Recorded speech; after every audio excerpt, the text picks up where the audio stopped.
Welcome, everyone, to Superhero Stuff You Should Know. This is once again the man who knows too much about Batman. This is Ben the Bat, and with me, as usual, are Goose Egg Johnson and Rubber Nips.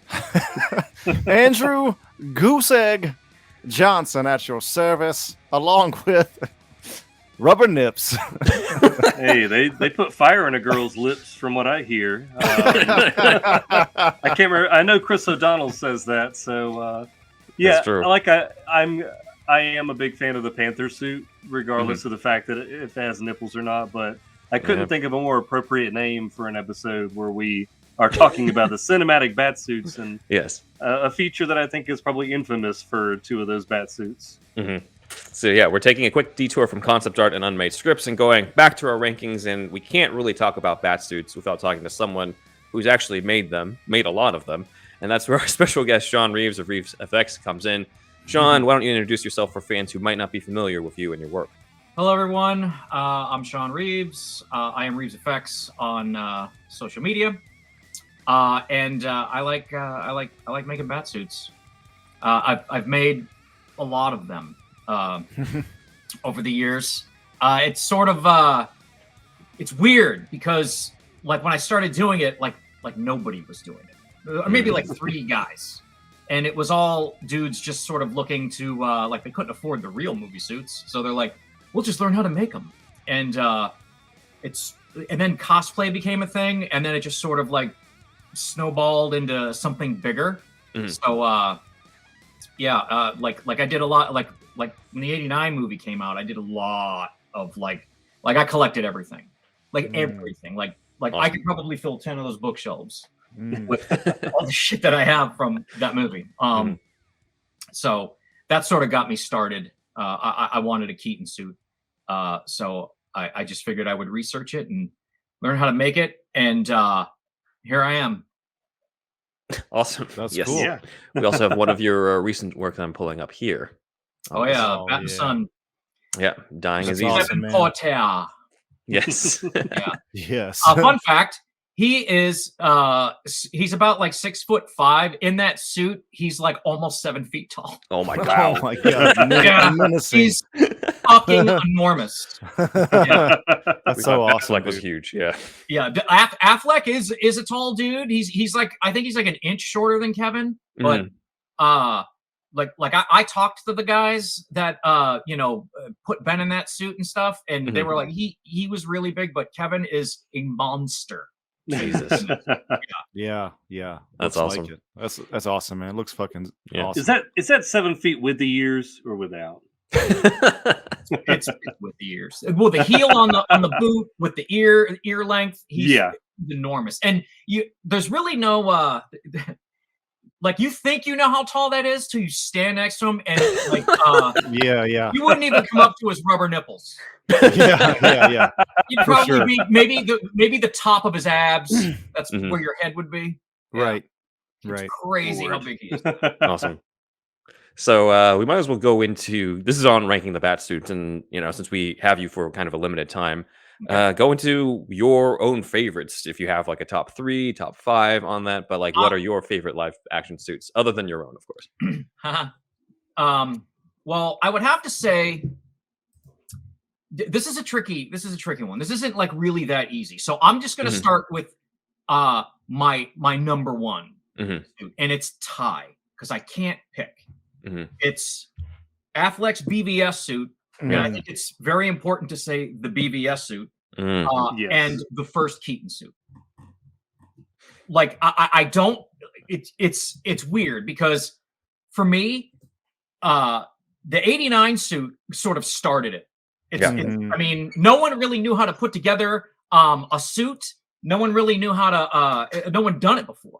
And I've spoken to Vin Burnham, the woman who put that suit together, and the idea was like, oh, we want to do sort of like how they would do a prosthetic. They were like, we'll just apply that same logic to putting a suit together, and then of course, like sort of the Roman soldier armor kind of look. I really thought it I thought it was really clever because in '89, I just remember thinking when they announced the movie, I'm like, what the fuck's the suit gonna look like? Is it gonna be blue and gray? And then when I saw it, I was like, I love it. And then, of course, you know, when Returns came out, it was just basically a version of this suit. And then, of course, when Forever came out, it was a more polished, stylized version. And of course, all the suits sort of copied this suit until BvS. And then that now has like, you know, like the Shazam suit and the, you know, which, you know, a lot of people get really like, they're like, well, technically Spider-Man had the first sort of muscle suit underneath and, you know, but no one had ever really glued it down and made it look flattering. And like, you know what I mean? Like even the Justice League suit is basically just a version of that suit. So it's tough because if someone put them both next to each other and they're like, all right, you got to choose, it would be really hard. So I have to say they're tied. My number one and my number two. I like the Dark Knight suit. Christian Bale's Dark Knight suit way better than the Begin suit. He looks fat in that suit, and it looks he is. You know what I mean? Like when I remember when I first saw it, I was like, so they painted a Sonar suit, and then I had to look at it. Like it does look like the Sonar suit. Close. Yeah. I mean, it just and then of course it was put together like the Keaton suit, you know, like segmented on latex, all that stuff. So, I liked the Dark Knight suit because I felt that, like it made him a little bit more streamlined. I liked that it sort of went with the bike, you know. I just think that fits Christian Bale's frames a lot better than the BvS or the Begin suit, only because it just didn't look like he can move in it, and he can move in this one. And I would have to say third place, Batsuits. I probably have to say the Pattinson suit. Now I've shit on that suit like publicly only because it's like I really think the cowl is goofy. Yes, and there's two things about it that make me go, oh, fix it. The ears and the nose. It's like seeing a hot chick with spinach in her teeth. When she smiles. Could you get that, please? You know what I mean? Just with a little bit of like extra effort, you know, the presentation I think would sell better. But I think the suit actually will go well with like what they're trying to do. So I would have to say tie is Keaton and Affleck, their first suits. Second place would be the Dark Knight suit, and third place would be this suit. I also know that he's like, you know, if history's taught us anything, it's like don't get too attached to any suits. Upgrade. You know, or tweak it, modify it, whatever, and refine it a little bit more. But from the neck down, I'm like, all right, I could see even with like the little, you know, like crossbow wrist thing. I was just like, choice. But you know, I just feel like seeing it in motion, like when you know, like when I'm seeing it in the trailers and everything, it's selling me. But that fucking cowl, right? That's it's the nose for me on the cowl. Oh, dude, yeah. And, you know they're really smart because in the profile it doesn't look so bad. Like when he's like turned from the profile, it's those straight shots. It's just like, bro, like what is? You couldn't have made the nose point in the front. You know what I mean? And I get they were trying to do sort of like a slick homage to Adam West, but it ended up looking more like Adam West meets like the Daredevil suit. The cowl especially. It's a little bit like, and even in that suit, it's like you know, even that cowl was refined. You know what I mean? It's like a helmet and shit. But those would be my top three. Everything below that is like, I feel like a cousin of like those suits. Yeah, you know, even the Dark Knight suit. I could see elements of the Dark Knight suit in this, and it's like the shoulders and shit. Oh, definitely, yeah. And the plated armor. That's why I was like, well, if this looks influenced by anything, it's the Nolan shit. Yeah, right. I was so happy to get away from with you know with Affleck. Snyder stuff. I was just kind of like, oh man, finally. And everyone's kind of like going, it's not really comic accurate. If you want to get technical, the Adam West suit is probably the most comic accurate suit ever. but it's the execution of it. No, you know what I mean? You don't need to put the trunks on the suit. And I know that there's I got a friend of mine who's like, whenever I put a suit together, he goes, I want to see it with trunks. And I'm like, no, I don't want to do it. I don't know. That's 100% West. Yes, pure West. All him. It's the same thing with like Chris Reeve, when he's in the scrimmage, it's all him. But I think that this suit and the Chris Reeve suit, I mean, for their time, they were like, everyone's heads exploded. But it's like, now, no. Well, you don't like this chest insignia being like right below the actual chest? Oh, like right over his belly? Sternum. It's below his nipples, man. Yeah. Right? Yeah. I don't know. They could have they could have done a different draft. Of that. So I know you brought up earlier about they'd made some slight tweaks with some of the other ones in terms of like returns as well as like going from BvS to Justice League. And I think for like earlier in previous episodes, Zach brought up a lot of the differences between the BvS suit and the Justice League suit for Ben Affleck. Huge differences that are, I think, very evident to yourself and to Zach, who have that eye. But I think to other people, they're just like, oh, it's the same thing, and it's a lot really of people not. Think it's the same suit. It's not. Yeah. So I go into some of those differences for those who might not have been able to pick up on that. The BvS suit and the Justice League suit. I've actually seen the BvS suit. I got to hold the cowl in my hands. Very limited time though, because I was fortunate enough to go over to Ironhead and help those guys out when they were sort of restoring the Keaton suits. And when I was over there, I was like, "Hey man, you got any of those Affleck cowls lying around?" And he goes, Jose Fernandez. He's just like, he goes, "Yeah, we got a couple of those." And I'm like, "Can see it?" And he goes into a room, comes out, it's like in a silk bag and shit, and then pulls it off, and he goes, "Oh, this isn't the one." And it was an Affleck cowl with no texture on it. And I was like, holy shit. I go, "What is that?" And he goes, "Oh, it's one of our early ones. Hold on." And then I was like, so then he brings it back, and I was just kind of like, fuck, there it is. And it's like, dude, no one could touch Ironhead. Like, they make the best shit.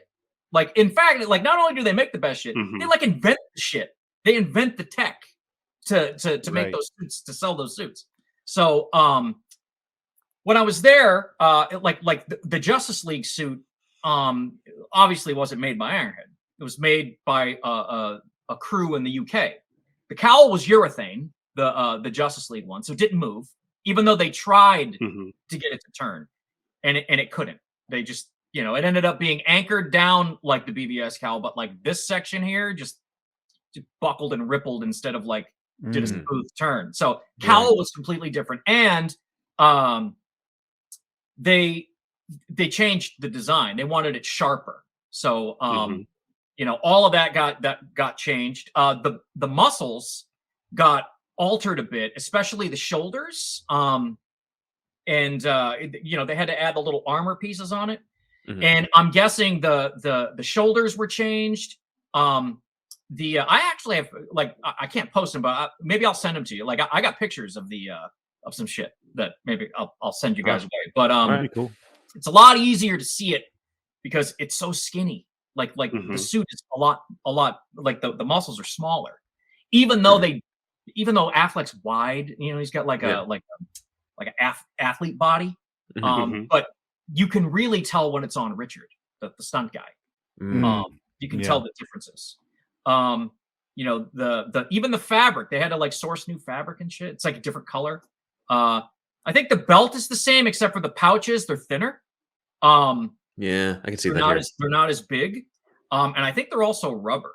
Like the Ironhead belt, that shit is like legit. You know what I mean? Buckles are like, they function. They snap in the front, all that stuff. And I think the boots are essentially the same. In the gloves, but yeah, like again, if you're a costume nerd, you're gonna spot those differences. Like that.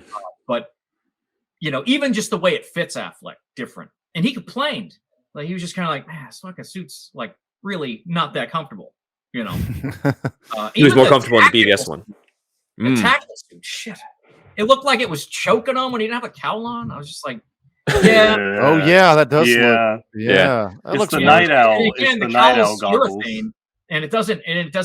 You know, it's not as comfortable as foam latex, Mhm. but Yeah. it's more durable, but not as comfortable.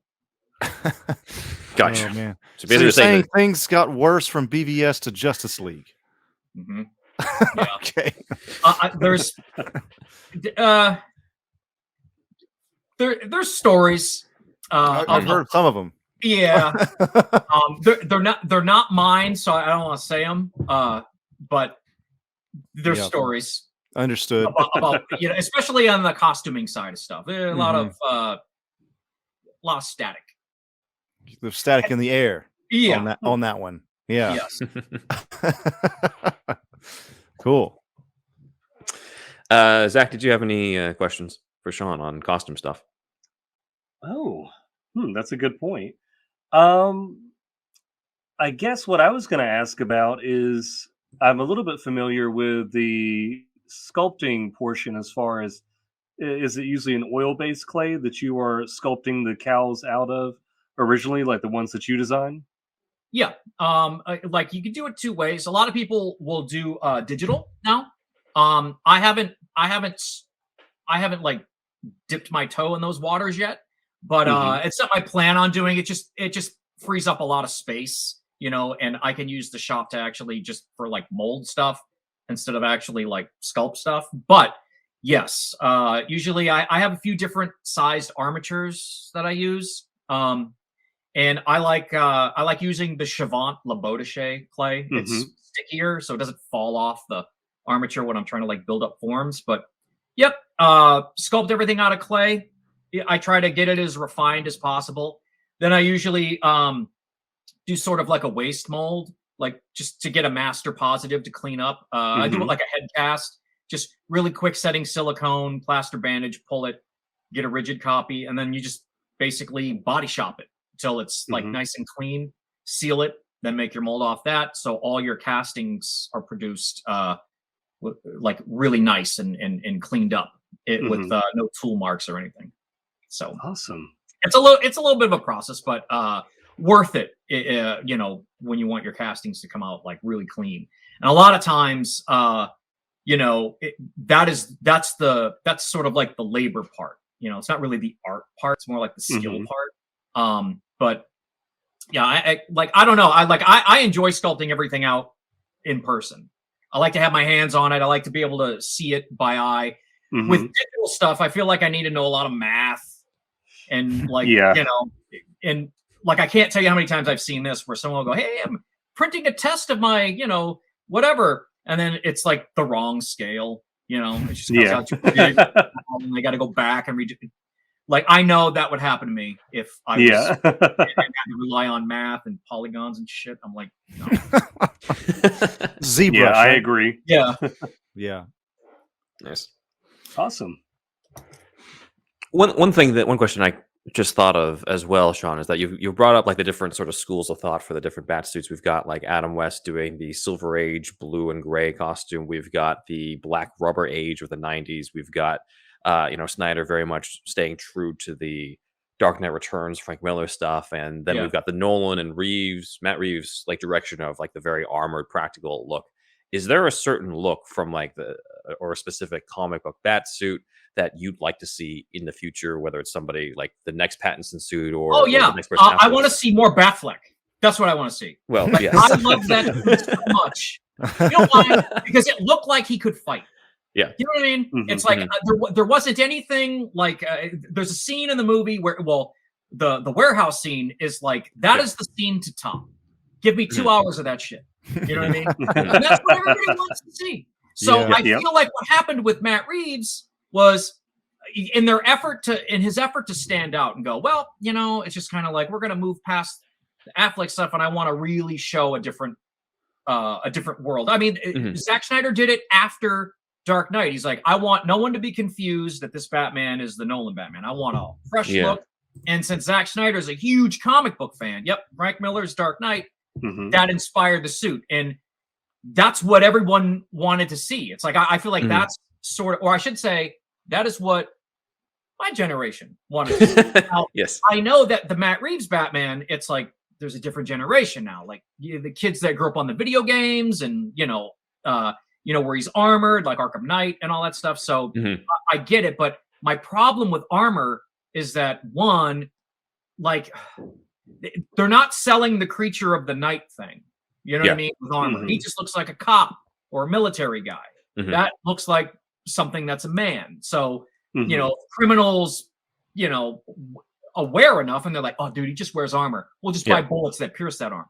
Yeah. If they think they're fighting something that's supernatural, Batman takes advantage of any angle that he can get. So it's like it felt like with Affleck's Batman, the intimidation, the I really felt in BvS they nailed that, especially with when he's like standing in Luthor's cell, dude.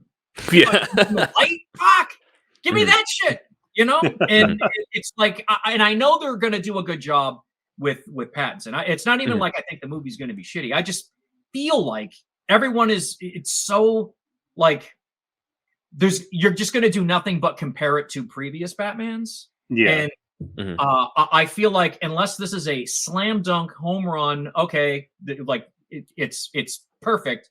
Yeah. Then everyone's still going to go, we could have had Affleck. You know what I mean?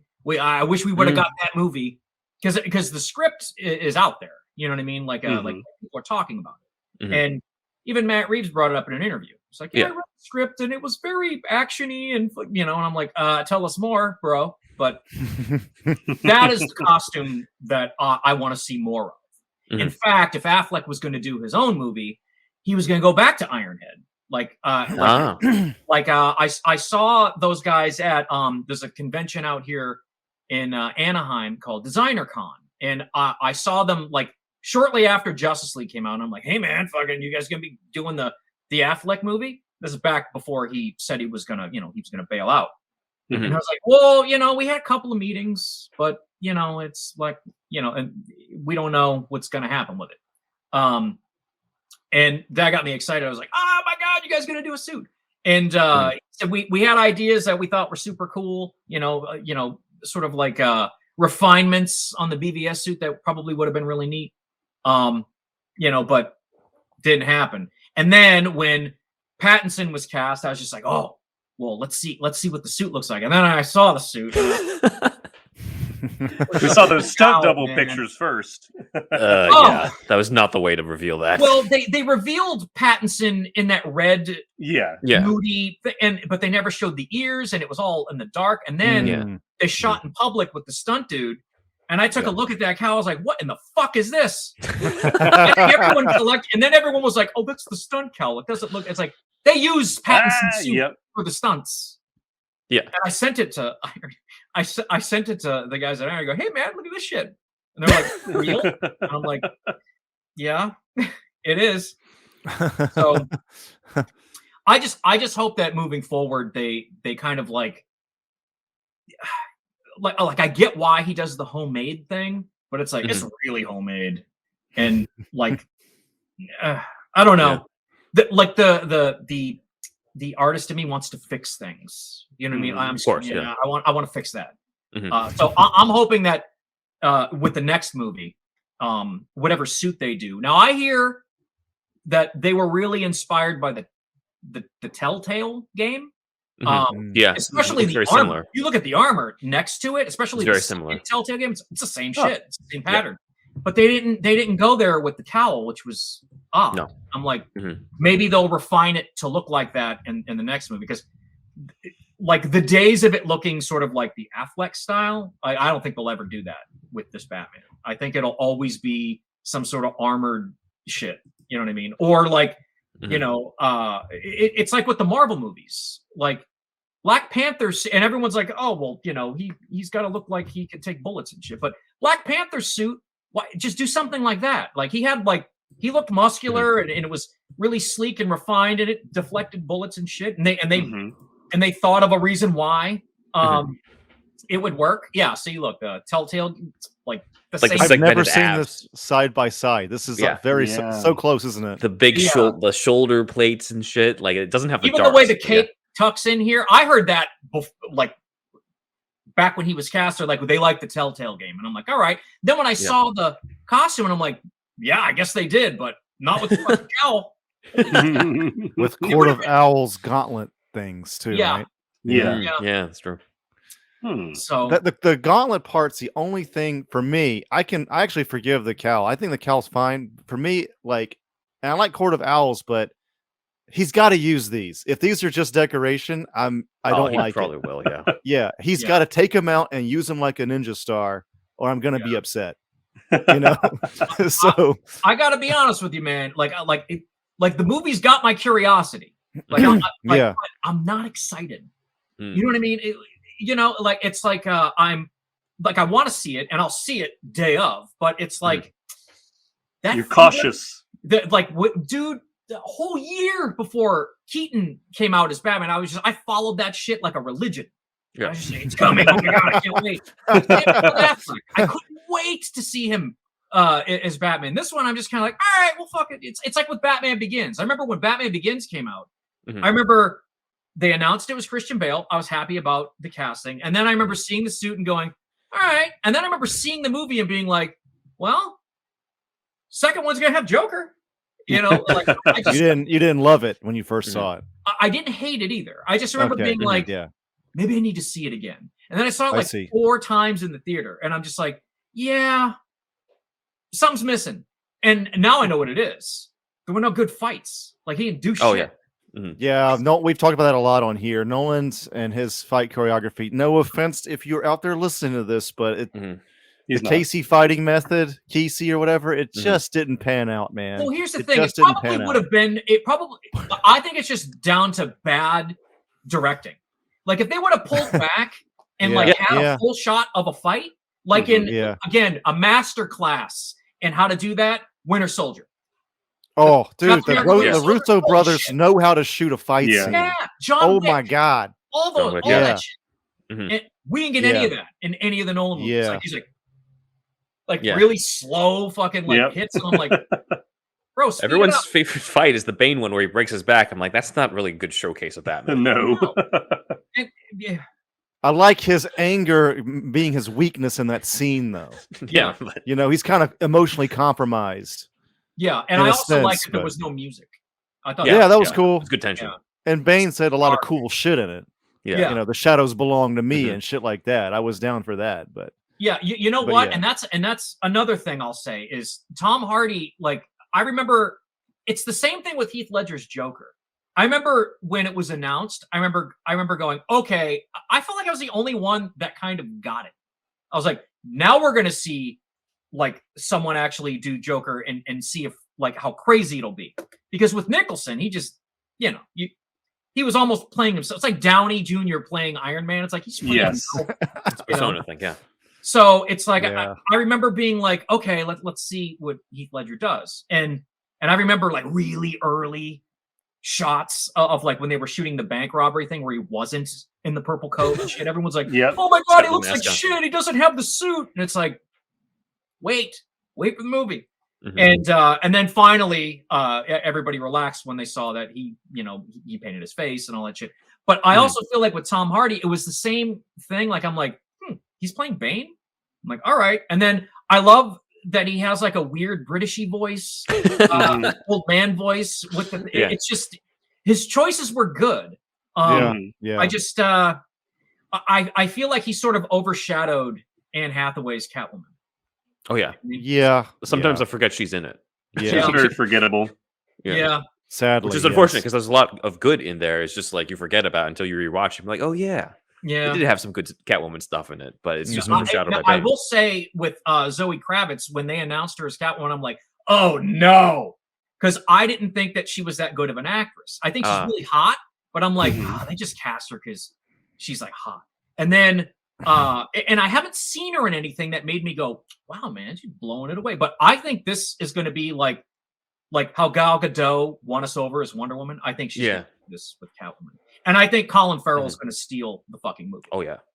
It's possible. I heard he's not in it that much. Take it easy, sweetheart. Oh, really? Yeah. Yeah. I think I want to sell you a little bit more on it, on the movie. I want you to be as excited that I am. But like, I feel it's even if you're not excited about Pattinson or the suit as much, for me at least, it's all about this director. I think Matt Reeves is really going to have, potentially, I could eat my words, but it might be just the best Batman story put to film. That a detective story. That is what keeps me confident. Yeah, that this isn't going to be like a mistake. It's just like I talk to other guys that like they actually work on shit for the movies, and they're just like, and they're ecstatic about it, and they're like, dude, just get over the suit. They'll make a better one. Just they got to start somewhere, and I'm like, I got it, but fuck, it's not a Batman movie without that costume, and I feel like that is an important element. Of course it is. So, but they got enough of it right to where I'm like, all right, well, let the cowl slide, but fix that shit in the sequel. But but I also think a positive about Matt Reeves doing the Batman movie in this way is it's not going to be like a Marvel movie. You know what I mean? Not at all. This will absolutely be like, okay, well, now I'm excited for The Flash. I cannot wait to see Keaton in a new Batsuit. I've been waiting my whole fucking life to see this, and that has to be more excited. But I'm just excited that we're getting like a double dose of shit this year. Like in like what, like another month, we're gonna get the Batman. Then that wave will die down around the summer, and then we're gonna start getting trailers for the Flash, which will have Affleck and Keaton in it. Even though I don't think Affleck will be in the suit. I think all that it's all in that stunt man on the bike. I think that's just going to be all stunt dude. I don't think Affleck will be in a suit. I think it'll be Bruce Wayne, and that'll probably be like news footage or some shit. Keaton absolutely has a suit. He has to. Yeah, we saw that in the trailer. Dude. And he's going to be in Batgirl. Fuck. It's just like, oh yeah, that's right. It's going to be awesome. I can't wait. Do you hear that they're doing a Joker sequel? Is that's been in the news? Yeah, there's been in the news about the possibility of that. I think that there was also the momentum because Willem Dafoe was just like, like it'd be awesome if I was like a Joker imposter too. Like, I feel like some dude just straight up asked him that just to kind of like because everyone does like art of him as the Joker and shit. Just like, I feel like someone say, "Hey man, would you ever do the Joker?" And he's like, "Yeah, okay, yeah, I'll be the." You're an actor. You're gonna say no to a project. Yeah. It's like John Hamm for Batman. It's like the people's champion. That's what the people want is Hamm for Batman. I feel like the only way John Hamm is going to be Batman is if he does it on SNL. They're not hiring him as Batman. He's getting. John Hamm looks great. Yeah, but he's not putting asses in the seats. You know what I mean? Right. Pattinson is like and it makes sense to cast someone kind of young because they have to. Dude, they got like 10 movies to make with that guy. Yeah, that's right. Yeah. So it's just like that. That's their new franchise Batman. Now, having Keaton come back as their sort of like DCEU because Flash ran fast and fucked up the timeline. All right, fucking sell it to me. I'll buy it. Like I just want to see him in the suit or act like Bruce Wayne. Right. I'm ready for that. But I feel like it's like I think that the potential for that to fail is a lot higher than the potential for the Batman to fail. Yeah, exactly. Right. You don't want another Indiana Jones in the Kingdom of the Crystal Skull situation with Michael Keaton. Wow. Dude, or do what they did to fucking Luke Skywalker. Yes. Oh yeah. We don't talk about Star Wars all that much on here, but that was just bad. We know that they're not killing him off because he's going to be in Batgirl, so at least yeah. But it's just like, and this is another thing too. Keaton walked away from Batman Forever because that script sucked, and Warner Brothers was like, "Well, we got a dump truck full of money. We're going to dump on your lawn until you say yes." And he's like, "I'm going to Montana. I'm going to ride horses." And then, so I don't think that he's gonna. I think he's got a lot of say in how he gets to be Bruce Wayne in these movies. That's why I was excited too, because I'm just like, Keaton does not need to come back to this role. He doesn't need a career resurgence. He almost got the Oscar for Birdman. He's in a whole bunch of shit. He's in The Proteges and all these other things. Like, he doesn't need to do this. So the fact that he's coming back is because he wants to do it. Yeah, and he wants to do it like not like a jokey way. You know what I mean? So like I would be completely comfortable with Keaton being completely like super dark and straight. Like just no hamming it up in Batgirl and let everyone else do it. in the movie. So Yeah. like at least there's a corner of that movie that over the top, like Marvel. It's almost like Justice League International, where like he's the grump and everyone else is sort of comedic. Yes. Yeah. Give me that. Yeah. All right. So we only have you on for a short amount of time, but I thought I'd give you a chance to promote your stuff. Any of our fans can check you out. Where can they find you?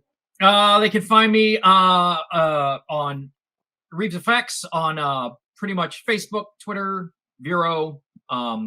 Vero. Yeah. Oh hell yeah! Yeah, Snyder and crew. Yeah, yeah, and my I have a gallery page. It's not really like a store page because technically I'm not a store. I'm just a private artist that doesn't sell Batman merchandise. Copy that. Did you worked on Titans or something? Oh no, I did the John Wesley ship Flash muscle suit. Oh, nice. Okay, nice. cool. Yeah. And then Kevin Smith's the last movie he did, Jay and Silent Bob reboot. Yeah. I did Val Kilmer's muscle suit for his nice. Blunt Man. Yeah. Yeah. Okay. Yeah. That's cool. But yeah, www.reevzfx.com.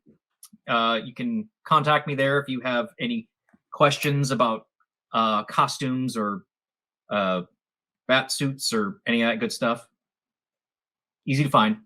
Awesome. Cool. Yeah. Thanks, man. That's ReevzFX.com. Yeah, all those letters rhyme. It's like that's true. Yep. Yeah. Perfect. All right, thank you very much, Shawn, for coming and joining us and sharing this type of stuff. And our audience will see the rest of us and our opinions on the Batsuits after the break. It's time to tap in with the HyperX Quadcast S microphone. The stunning HyperX Quadcast S features dynamic, customizable RGB lighting, a convenient tap-to-mute sensor, and 4 selectable polar patterns, so it can broadcast crystal clear audio, whether you're gaming, streaming, podcasting, or impressing your remote colleagues and classmates. So what are you waiting for? Join the Quad Squad and tap in today with the HyperX Quadcast S microphone. Come on in, what can I get you? Sure, I've heard of Hair of the Dogcast. They're that podcast about video games and beer. From the latest gaming headlines to diving deep into the games of yesterday to sampling and reviewing craft beer from all over the world, Hair of the Dogcast is here for the gamer and beer lover in all of us. Available weekly on the Greenlit Podcast Network.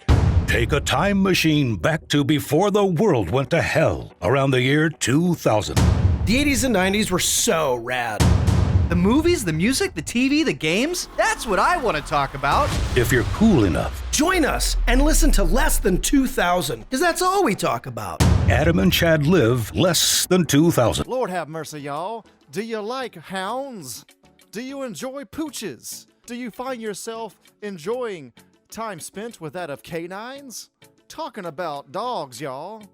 As you might have heard, Superhero Stuff You Should Know has now teamed up with BarkBox. For every month, you get a box for your special canine. Pooches. Or hounds. That's right. 1 free extra month if you go to barkbox.com/superherostuffpod. Follow the link and you'll get a free extra month valued at $35 and valid for all multi-length plans. So get the BarkBox for your hound, for your pooch, for your canine. Your doggo will thank you. And we're back, and we're going to continue with our own personal rankings of the Batsuits. So let's get right to it. Big thanks again to Shawn for showing up and letting us know his favorite rankings and giving us a bit of an insight into the Batsuits. But today we have 21 Batsuits to rank. Gee Lord. Yes. Well, here we go. So let me go through what we've got here. So we've got our standard ranking. S tier is the very top. Under that is A, B, C, D, E, where it's like it's bad, but not F bad. F is bad. And at the very end, goose egg / itlog, which is for egg. Let's explain itlog real quick. Go ahead, Andrew. Okay. So our research assistant, Dan, is from the Philippines. And he was like, oh yeah, we say egg over here too if you got a 0 on your paper. And I was like, yes, it's worldwide. We said goose egg, but still it's basically the same. So itlog, maybe yes, itlog. yes. Yeah. So in tribute to Shawn here, I'm just going to put the dying is easy Batsuit on at S right here. So he'll be watching. That's true. S tier, yes. baby. So to clarify, these are adaptations that had to be live action on film or TV. I did not include stage shows. So as much as I was tempted to include like Batman Live, I'm like, if I include Batman Live, I also have to include all the Six Flags stunt shows. And oh my god, I don't know if I'm ready for that deep dive yet. So that's a lot. I'm like, we don't need to do that. People are not here for that. They're here for like, Pattinson's suit, Keaton's suit, Affleck's suit. So let's cut it down. Ranking the Six Flags show suits. October of 1993, November of 93. Change every that month. old man's the S tier right there. That bald old man that dances around. He's pretty scary. Oh yeah, that's true. Yeah. So and then I also we wanted to make sure that it's where you had a good look at the Batsuit on film. So I did not include the Batsuit that's featured in Titans because you only get to really see the silhouette of him. So apologies to Andrew Speranza, who's a fan of ours, who did the Titans Batman cowl. Sorry, dude, but I didn't think it'd be fair to include it here among all the others. So instead is going to be all the other live action. I did include Gotham because you do get a good look at that. We have a lot to say on that. So good to know. Let's let's go right into it, starting with a bang or not. Man. This is the Batsuit from the 1943 serial as worn by Lewis Wilson. We should probably rank these, by the way, in terms of how it was like in that time period. Obviously, yeah. We don't need to really say about how this compares to like Batfleck's suit, but like for the time, this is the very first Batsuit on film. Yeah, a curve. We don't really have information on who put this together in terms of the costume designer. It does look like an attempt to replicate the original Batman suit of 1939, though. The ears are more straight up than to the sides, like the 1939 suit. It does look like a cheap suit, but for a cheap serial. So, yep, this is what we got. This is the 1943 suit. So, how about in terms of order? I'll go first, then Andrew, then Rubber Nips at the end. So, I would say for a 1940s Batman, this is pretty average for what you'd expect from the time period. I'm going to put it as a C. It got the basics down. Wish it looked a little more like the original Bill Finger design or the shorter eared ones from the 1940s, but it's okay for the time for 1943. Obviously, worse than cosplay. That would be an insult to cosplayers to say it is for today's time, but it is fine for what it is for a 1943 cheap serial. So I'm giving it a C. How about you guys? Actually, it would be great if somebody did do the cosplay of this suit in particular. Like, people be like, "What?" Somebody's done it. Yeah, somebody, yeah. Hashtag obscure cosplay. Even though it's Batman, it's still obscure. Yeah, yeah. I mean, it's grading on a scale. I mean, it's the first one, man. So yeah, I give it maybe even a C plus just because it's the first one. Like, it's fine. The worst thing really is just that when you have floppy ears, it destroys everything. Funny man. Yeah. It's just a little too floppy looking, but the rest shall is become like, a rabbit. Yeah. The rest is like not really all that bad for the time at all, really. So yeah. All right. Zach. I'm giving it a healthy D plus. I think the cowl is like the worst part of it. And like the bodysuit, it really isn't that different from the the test footage of Adam West as Batman at first, where it has the original logo, and it's kind of just that lycra, bodysuit. So I can't say much on that, but it's the cowl. It's just like the ears are floppy. It's just looks ill-fitting. So yeah, it's definitely in the lower ranks for me, but I am grading it on a curve. Yep. All right. So we're going to put that like pretty much at like C minus then to average it out. So, all right. Not so bad as a start. Let's go into the next one here. We got Lewis Wilson. Lewis Wilson went to Robert Lowry for 1949. So we've got another variation of this. This one seems to have a darker black on the suit. You notice that when you watch the serials. I'm just like, oh, like it feels like it's a darker suit compared to like Lewis Wilson's dark gray.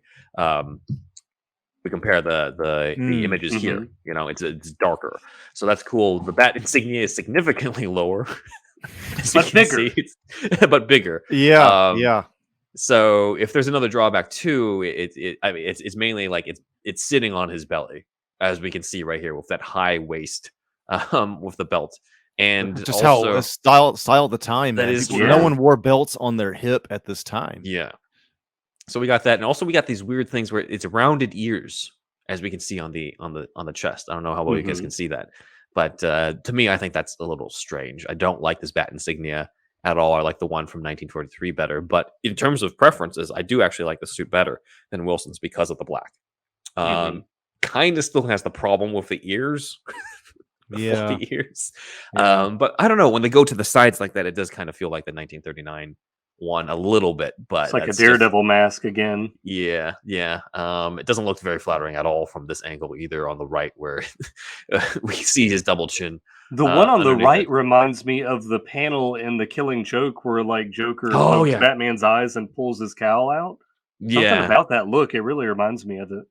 yeah. I wouldn't be surprised if it was a kind of a little tribute to that either from Brian Mhm. Boland. So yeah, I'll still give it a C, but I put it above Lewis Wilson's personally. So that's my ranking. Andrew, I can't agree with you on this part. I think it's worse. you think it's worse? I think the black is better overall. Yeah. I mean, what am I trying to say?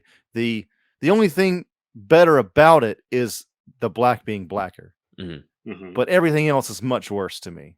Mhm. This insignia and everything, and the cowl's even worse than the other one. So I'm going D minus on this one. Zach, I'm going to give it a C minus because I Mm. think that the ears aren't as uneven as the original one, and I agree. I do like it more being black rather Mhm. than like the dark gray color. Mhm. So other than that, they do seem very very similar. So okay. I'm gonna put that under Wilson's then. So still at a C right here. So we've got the two guys sitting at a healthy C. So let's move on then to a Healthy C. classic. Yes, let's move on to a classic. We have the Adam West suit. Mhm.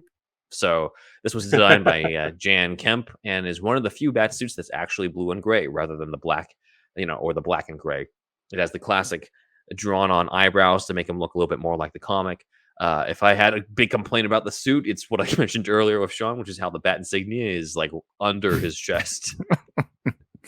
Man, whenever Oh, Alex man. Ross draws it, he illustrates that symbol higher up.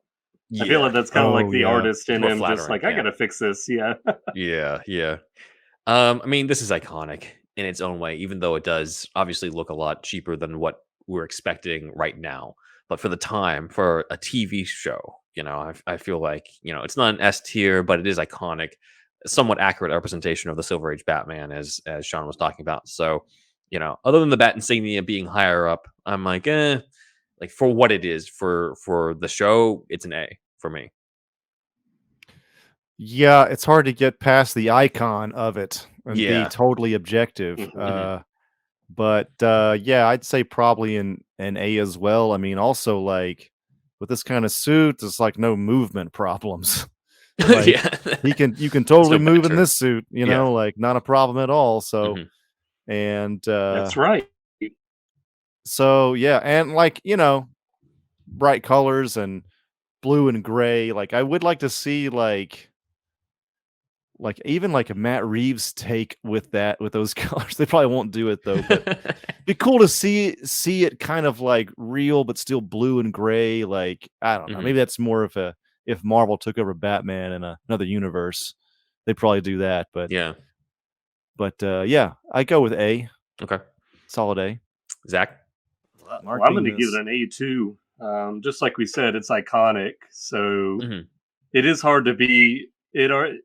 So yeah, like I said, I would give it an A. It is iconic. It is hard to be a little bit. It's hard to be objective about it because if we saw this today, we'd be like, oh, that's stupid.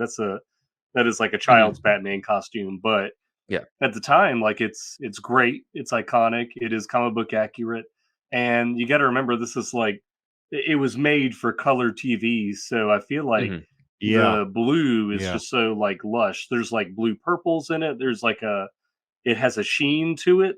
It's not just like a flat blue like fabric. It's like dark and almost metallic looking. So there really is like kind of a beauty to the material that it's made out of. So the one thing I always didn't like as a kid was the eyebrows and the weird like square like chalk line drawn on the nose. I never really understood what that was. So other than that, I don't really have any complaints about it.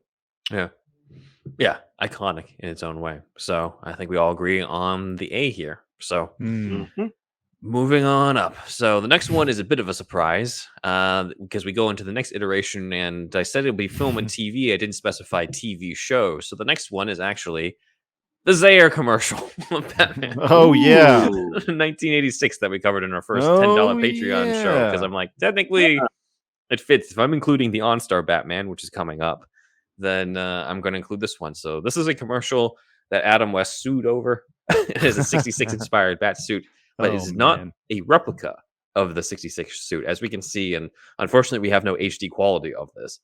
But like the cowl is made of what looks like a firmer material. Does not look like cloth. Looks like almost like rubber type.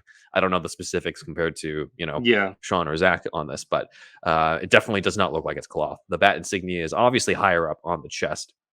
Utility belt is looks smaller. Like a piece of paper with a bat drawn on it. To be fair, yeah, that's true from this angle, but maybe that was different on the actual thing. It's hard to tell because this is a lower quality. Utility belt is smaller and close to the traditional look, and the blue color is lighter, but close to what you'd see in the 1970s comics. So yeah. In the context, this is a 1980s one-off commercial. I'm somewhat impressed that they didn't just get a leftover West suit and put some lookalike in there. They actually made their own suit and tried to make it comic accurate. So in the context of it, they had the gumption, and for that, I kind of have to give it an A. Maybe, obviously not the iconography of Adam West, because this is not a well-known thing, but for what it is and for what it's supposed to be, I'm like, you know what, this is pretty legit for what it's supposed to be here. So I don't know. Maybe I'm just overly forgiving because of just how it looks like an attempt to bring a Neil Adams Batman to life, and we rarely see that. But that's my thoughts. What about you guys? You gave it an A? Yeah, for what it is. It's a commercial. Yeah, it's true. Yeah, grading on a scale is probably an A or A minus. Yeah. Yeah, it's cool. I mean, I just like these colors. I like seeing these colors. So yeah, it feels like a Neil Adams thing. It feels very much like a comic thing. Yeah, and so it's an A. Yeah, an A for me. I'm gonna give it a B. I think it's when you take away the iconography, it's still kind of just like a little mad, but I do like the colors as well. Like Andrew, to me, it feels like a living version of the Superpowers Batman action figures. So yeah, he's pretty cool looking, but it's the symbol that bothers me. I swear that it's just a piece of paper cut out of a circle with a bat symbol drawn on it. Okay, A minus. It's just paper stuck on his chest. That's true. I didn't think about that until Zach pointed that out. But it's still at a lower A range or so, or B plus or so. You gave it a B plus, Zach? Yeah. So yeah, we'll keep it there or so. But probably anything else that gets an A is probably going to be above it, in between West and whoever the hell was in the suit at that time. Yeah. Let's interview that guy next. If you're out there, we want to interview you. The Zayre's Batman. We do the deepest dives here. 2 views on that YouTube episode. 2 views. And the Batman Returns monkey. Yes. That's right. Then we spin that shit. We'll say, like, the Batman film you never saw, and we'll have that little picture up there. You'll get some hits. They're coming in, baby. The real Tim Burton Batman 3, Batman versus the Red Triangle Circus Monkey. Yeah. More hits than the bomb that Shawn dropped on us today. That's right. We need to see if we can add that in, fellas. I'm serious. You seemed comfortable with that, but okay. Yeah. All right. The next one, though, is the real icon.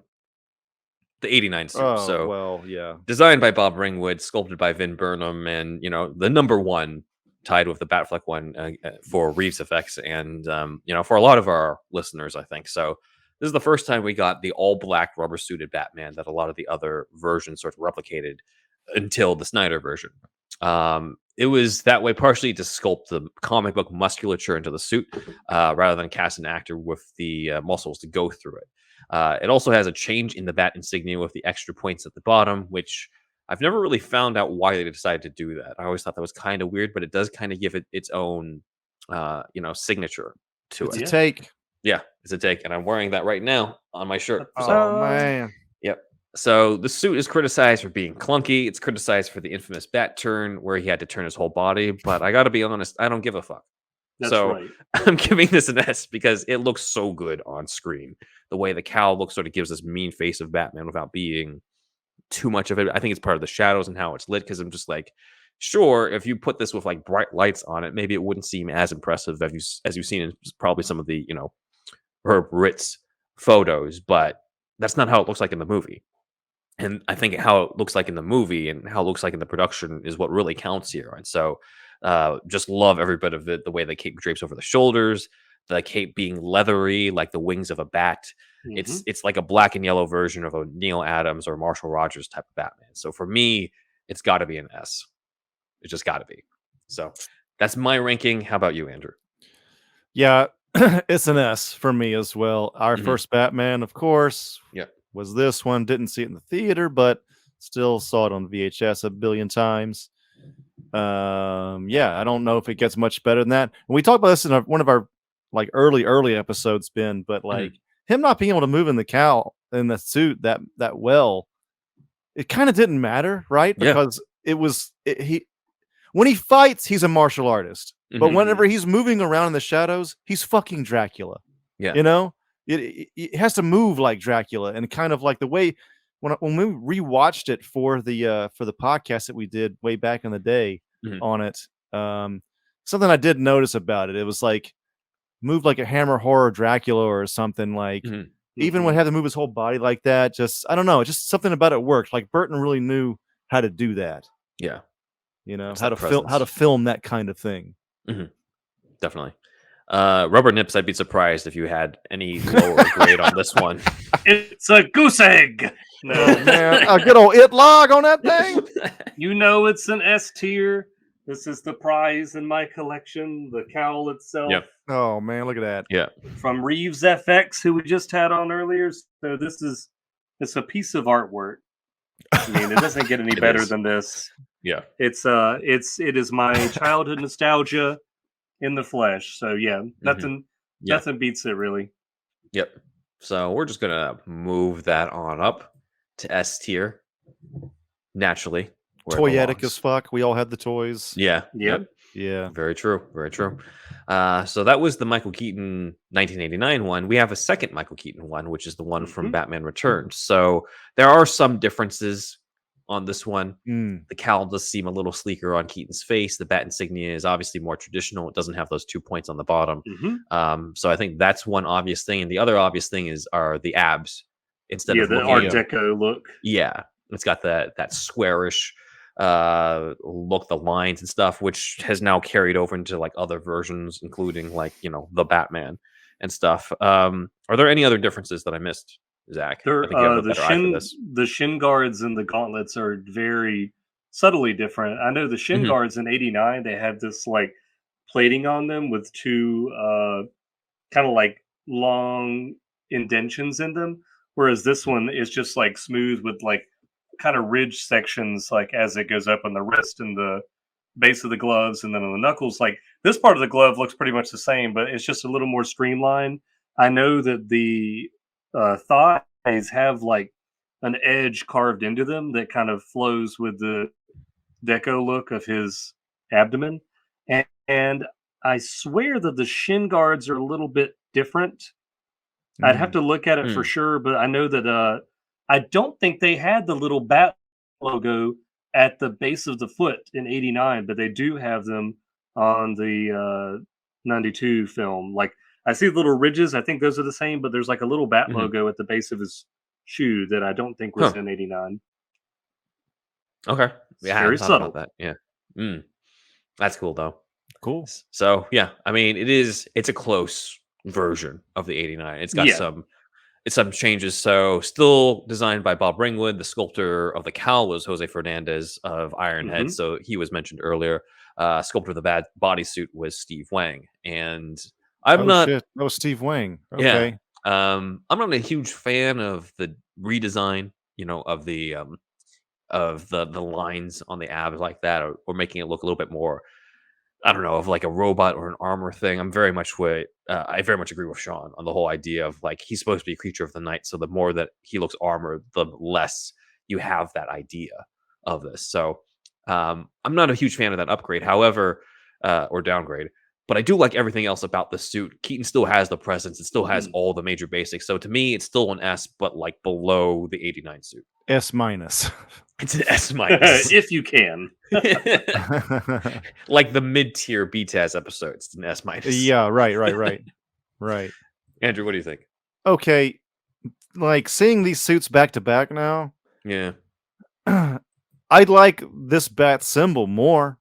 Mhm. I think an ideal suit would be this bat symbol on the 89 suit. Yeah. And think then that's what maybe the Clooney Batman says. Begins gauntlets. There's something about, I don't know, when Ooh. he's like, I think the Dark Knight or the whatever. I don't have to see him again, but Nolan nailed the gauntlets. I felt like Mhm. The gauntlets are cool. The League of Shadows ones, especially. yeah. Yeah. If we like kind of combine those, but yeah, I don't for the returns one. I'm not a fan of the armored ab thing Yeah. either. Mhm. And that's like a major portion you see in it. So, dude, I might even go B plus, man. Oh wow. Look at Yeah. Zach. Shame. I might go B plus. Yeah, maybe B Damn. plus. Oh man. Okay. So we got S minus, B plus. Zach, bring us home. It's still an S. What is wrong with you? It's so the changes are so subtle that it. As a kid, I just thought it was the same costume, anyways. I didn't notice at all when I was a kid. I'll say Yeah, that. But much. I will say, like, I do think that the cowl is sculpted a little better in the second one. Something about it is a little more I agree. streamlined. I do agree love with that. both of them, but something about it is just a little bit slicker. I loved this costume as a kid. Looking at it now, I know in the special features they talked about how they wanted to, when they redesigned it, they wanted to base it off of aerodynamic or some, what was it, appliances that looked aerodynamic but didn't need to be, or like some steam engines and stuff. And something about it just looks cool to me. It seems like it fits that world, and I don't know why I liked it so much as a kid. I still love both suits; like they are equal in my eyes. So yeah, I think the changes are so subtle. There's not a big difference to me, but I love them both. So still an S plus. S plus. S plus, Wow. S minus, and B plus. So that kind of puts it. Let's put it below 89, but before Adam West. I think that's the best Okay. that we got. So we got it third so far on it. I'm just going to consider Sean's to just kind of be floating in S or so. I think he'll agree. Right now, number one is Keaton. And we got the return suit for the first in terms of the A, then Adam West, then the Zayre Commercial, then the Serials at C. Again, it's a scale, guys. Yeah. Relative, not absolute. Yeah. All right. So let's move on to the next one, which is, of course, the year of our Lord, 1995. Yeah, Zayre Seal. Oh man, look Batman at this Forever. picture, man. Panther suit, also done by Jose I dig Fernandez it. under the direction of Bob Ringwood and Joel Schumacher. This is known as the Panther suit, as Zach has brought up, and I'm not really sure why it's called the Panther suit because there's nothing really about it that I feel it has in common with a panther. Where does that come from, Zach? Damn. Exactly, That's I a don't good know. question. I just feel like I've heard it referred to as a Panther suit for a long time, Yeah. even by the sculptors. I don't know if the cowl or something was based on like a panther or photos of it. That's a really good question. Yeah, I don't know I don't know, why 'cause it's called that. I've heard the neck in the Batman Begins suit, where it has that thick neck, Oh, the thick yeah. buckling neck Yeah. on Bale. I've heard that referred to as like the Panther neck. I'm like, that makes sense because that does look like the like Predator Panther neck. But here I'm just like, it's like a Greek god musculature type of thing. I don't really see where there's a Panther element, but okay, Yeah. that's what it's known as. So this is called the Panther suit from Batman Forever. It's the one that Val Kilmer wears for a majority of the movie, continues the black rubber trend from the previous movies, but with major differences. The obvious one is in Zach's name for this episode, the bat nips. The torso is also noticeably more anatomically correct. Yeah. Every ab We have a serratus shown. muscles and shit on here. Yeah. material is obviously glossier on that. Everything about this is glossier, shinier looking. The utility belt, you might notice, is now black instead of yellow. Finally doing what they originally wanted to do in 89, as we covered in the 89 concept art thing. And the buckle is now the bat symbol as opposed to just a regular buckle. So for me, I really like this suit. I mean, it's not as intimidating looking as Keaton's, of course, but they weren't really going for intimidation as much in Batman Forever, though it does look fucking cool when he comes out of the fire in the suit. So it can be intimidating when they make it look that way. It does seem like it's probably lighter as well than Keaton's suit, which is how he's a lot more an aerodynamic Batman in the Schumacher movies. And again, people give it shit for having the nipples, but to me, it's just like it's one or two small elements compared to everything else that I really like about this. So I'm just like, all right, so he's got rubber nipples. It still looks good on film. It still looks awesome. It still looks great when the cape comes down and he's jumping down to, it's after the Nigmatech party and he's got the cape unfurled and stuff. Like it still looks awesome, So for me, not quite there with the Keaton suits. I still give it an A. Maybe an S if it looked more intimidating for most of the movie, but it's still a solid suit, in my opinion. Andrew. Man, I'm going to cause a controversy here. Oh my God. I've given it an A. I like this more in the Returns. Really? I don't like the nipples. I don't like the nipples either, but yeah. It's a really good suit, man. It looks like in that picture, at least that we just saw, it looks like he's let me pull it up again. Acrobatic. Like he's like not like this is obviously shredded, but not Diesel. If you know, like Affleck. Shredded, not Diesel. So and black on black, come on, that's cool. I mean, yellow or gold or whatever would have been cool too, but I don't know. Like seeing this here, this is a really good picture. I mean, it's it's good. So yeah, I'm actually gonna go A. I really don't like that fucking armor ab thing on Returns, man. But I do agree with Zach that cowl was like superb on the Return suit. On the Returns one? Yeah, it did seem to fit him better. Yeah. But this cowl fits Kilmer really well as well. So yeah, definitely. All right, rubber nips. Well, it's S tier for me. Oh yeah, you're the forever fan. Yeah. His name is literally Rubber Nips now. Yeah. It is one of my favorites. I like it because it feels like an extension of the 89 suit because it's more organic looking as far as the musculature. And as a kid, I don't even think I noticed that it was different from the 89 suit at first. I just was like, oh, it's a black suit.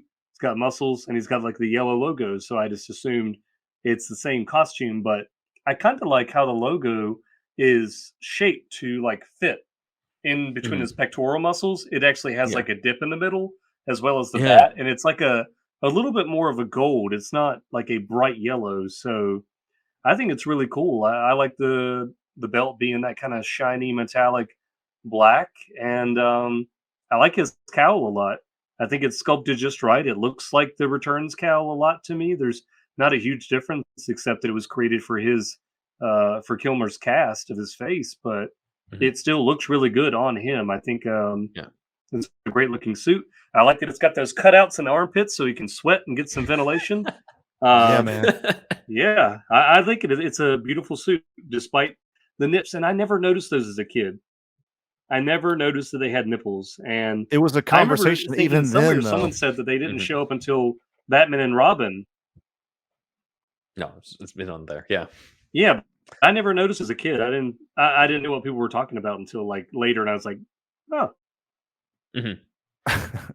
People talked about it even at that time, but when Batman and Robin came out, it was really like I remember it was kind of a conversation people had. Like even more so, of course. Which I think is overblown because I'm just like, that's compared to like actual story shit that we've like debated about a lot in the last few years on other movies. I'm just like, this is nothing.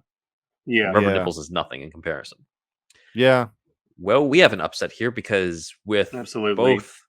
Yeah, we have Andrew and I both giving it an A and Zach giving it an S. That puts it above the Batman Returns suit, which is not what I was expecting. I'm sorry, internet.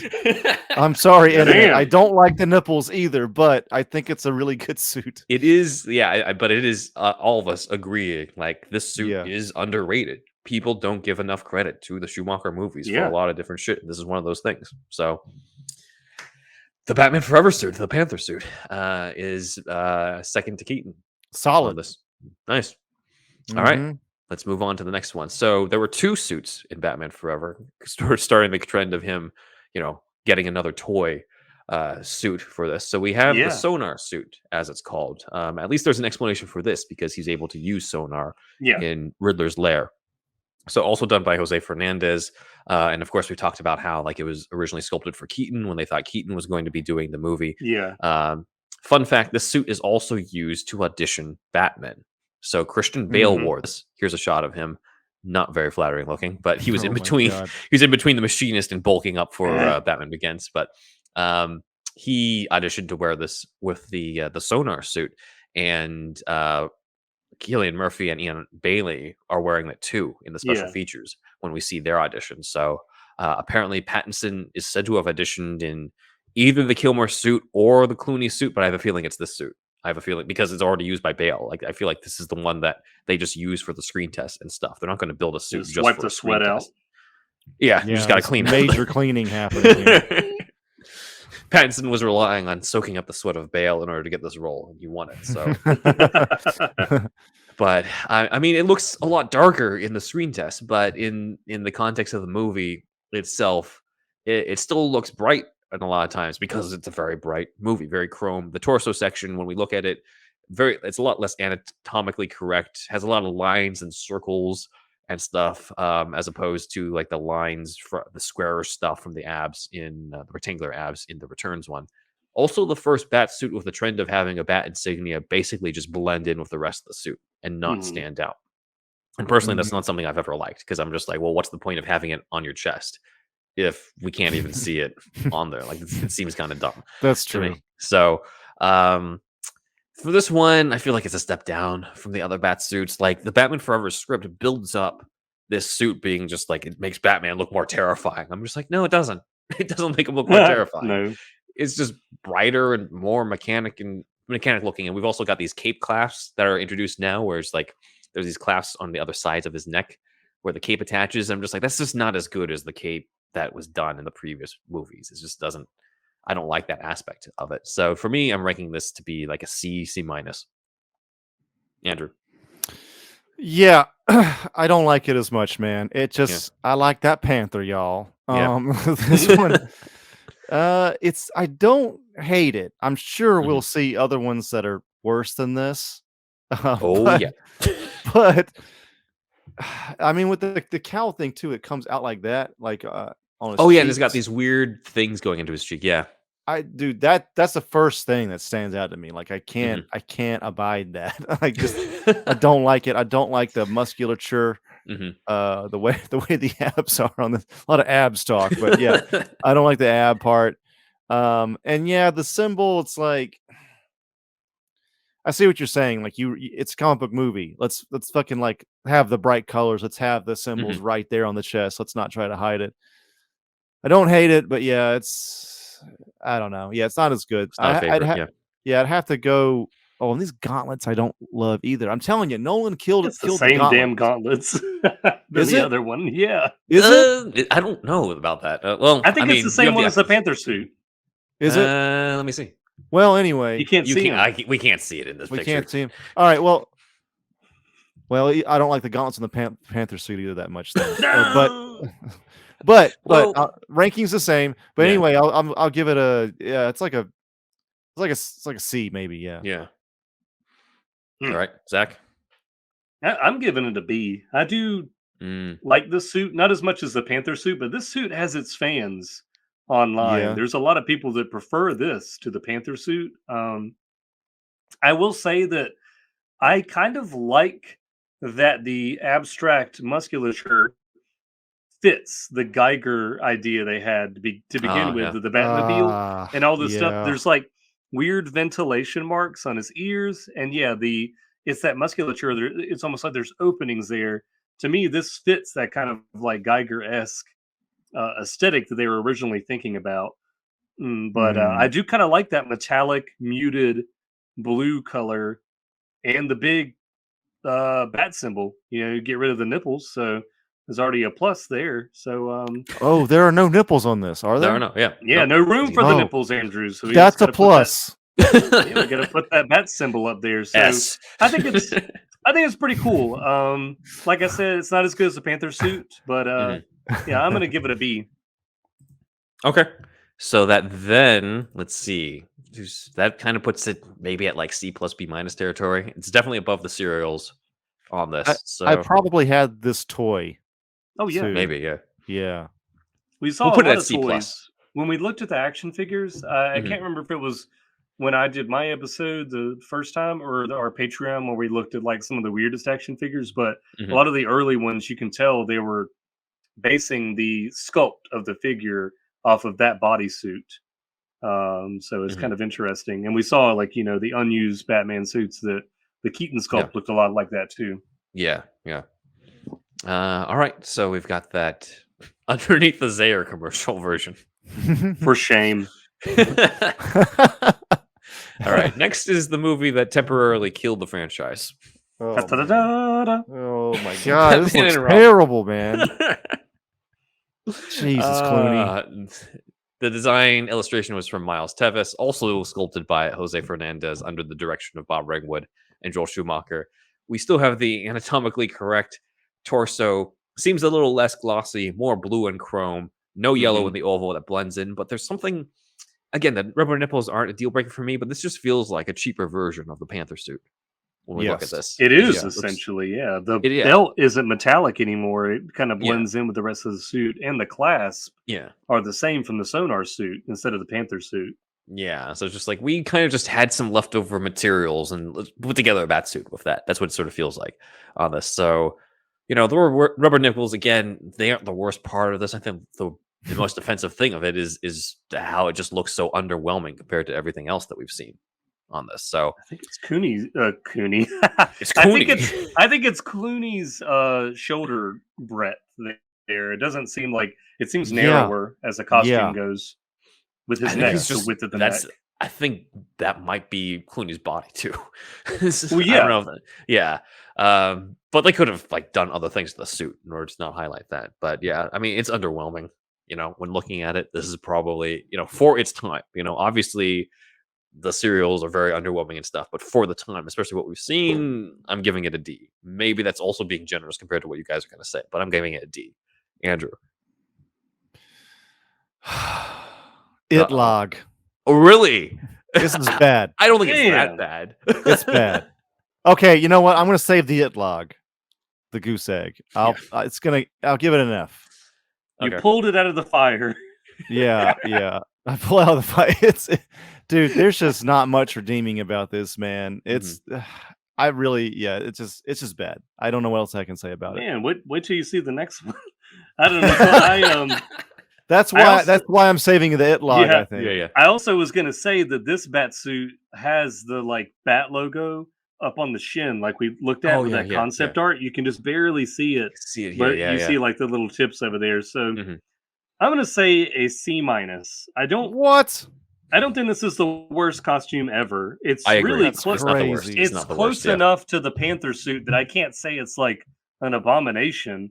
I, for one, dislike the lack of yellow or gold. Even if you want to go with blue, I feel like some of the illustrations played around with some parts being darker blue than others, or it could be blue and black.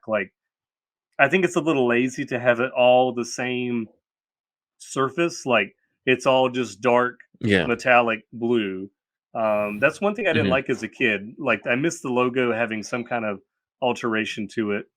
But yeah, otherwise it's kind of is just a lesser version of the Panther suit. So it's not the worst, but I don't like it as much. So I'm gonna give it a C minus. I know there's worse, so save that space. We're going to see more. Okay, so C minus D, and then you got an F. So that's what, D plus? I would think. So putting it. Yeah, sure. Yeah. All right, D plus under Robert Lowry and Lewis Wilson. I agree with this list so far. This is fantastic. This is pretty good. Yeah. All right. Oh, here we go. Man. There you go, Andrew. This is what I was waiting for. Designed and sculpted by, designed again, I think by Bob Ringwood, but again, sculpted by Jose Fernandez. when I say that it'd be cool to have a blue and gray suit for Batman, this is not what I mean. So this is it's again like it's the terrible, biggest man. one of the sins of Batman and Robin. I think when it comes to costume stuff is like both the Clooney costumes look like it's leftovers from Kilmer's stuff. It doesn't look like they either went with their own design or tried to upgrade stuff. So for here, it's like it's the Sonar suit. Yes, but they What really decided let's just color everything with like it's blue and white or blue and bright silver. Everything's all bright and his crotch is shiny now. Just direct the attention to it. Yes, exactly. Yeah.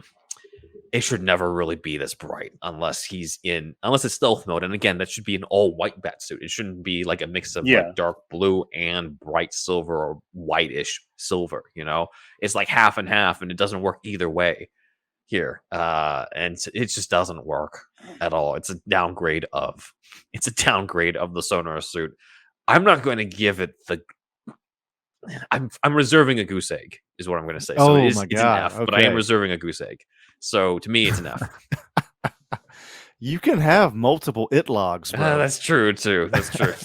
It doesn't. Should we have a rule 1 per episode? Like that'd be funny. I don't know. I just know that we're going to see some goose eggs that make this look good. So, wow. Okay. It's definitely going to. There's at least one. I think Zach and I kind of know which one that's going to be. On this one. Yeah.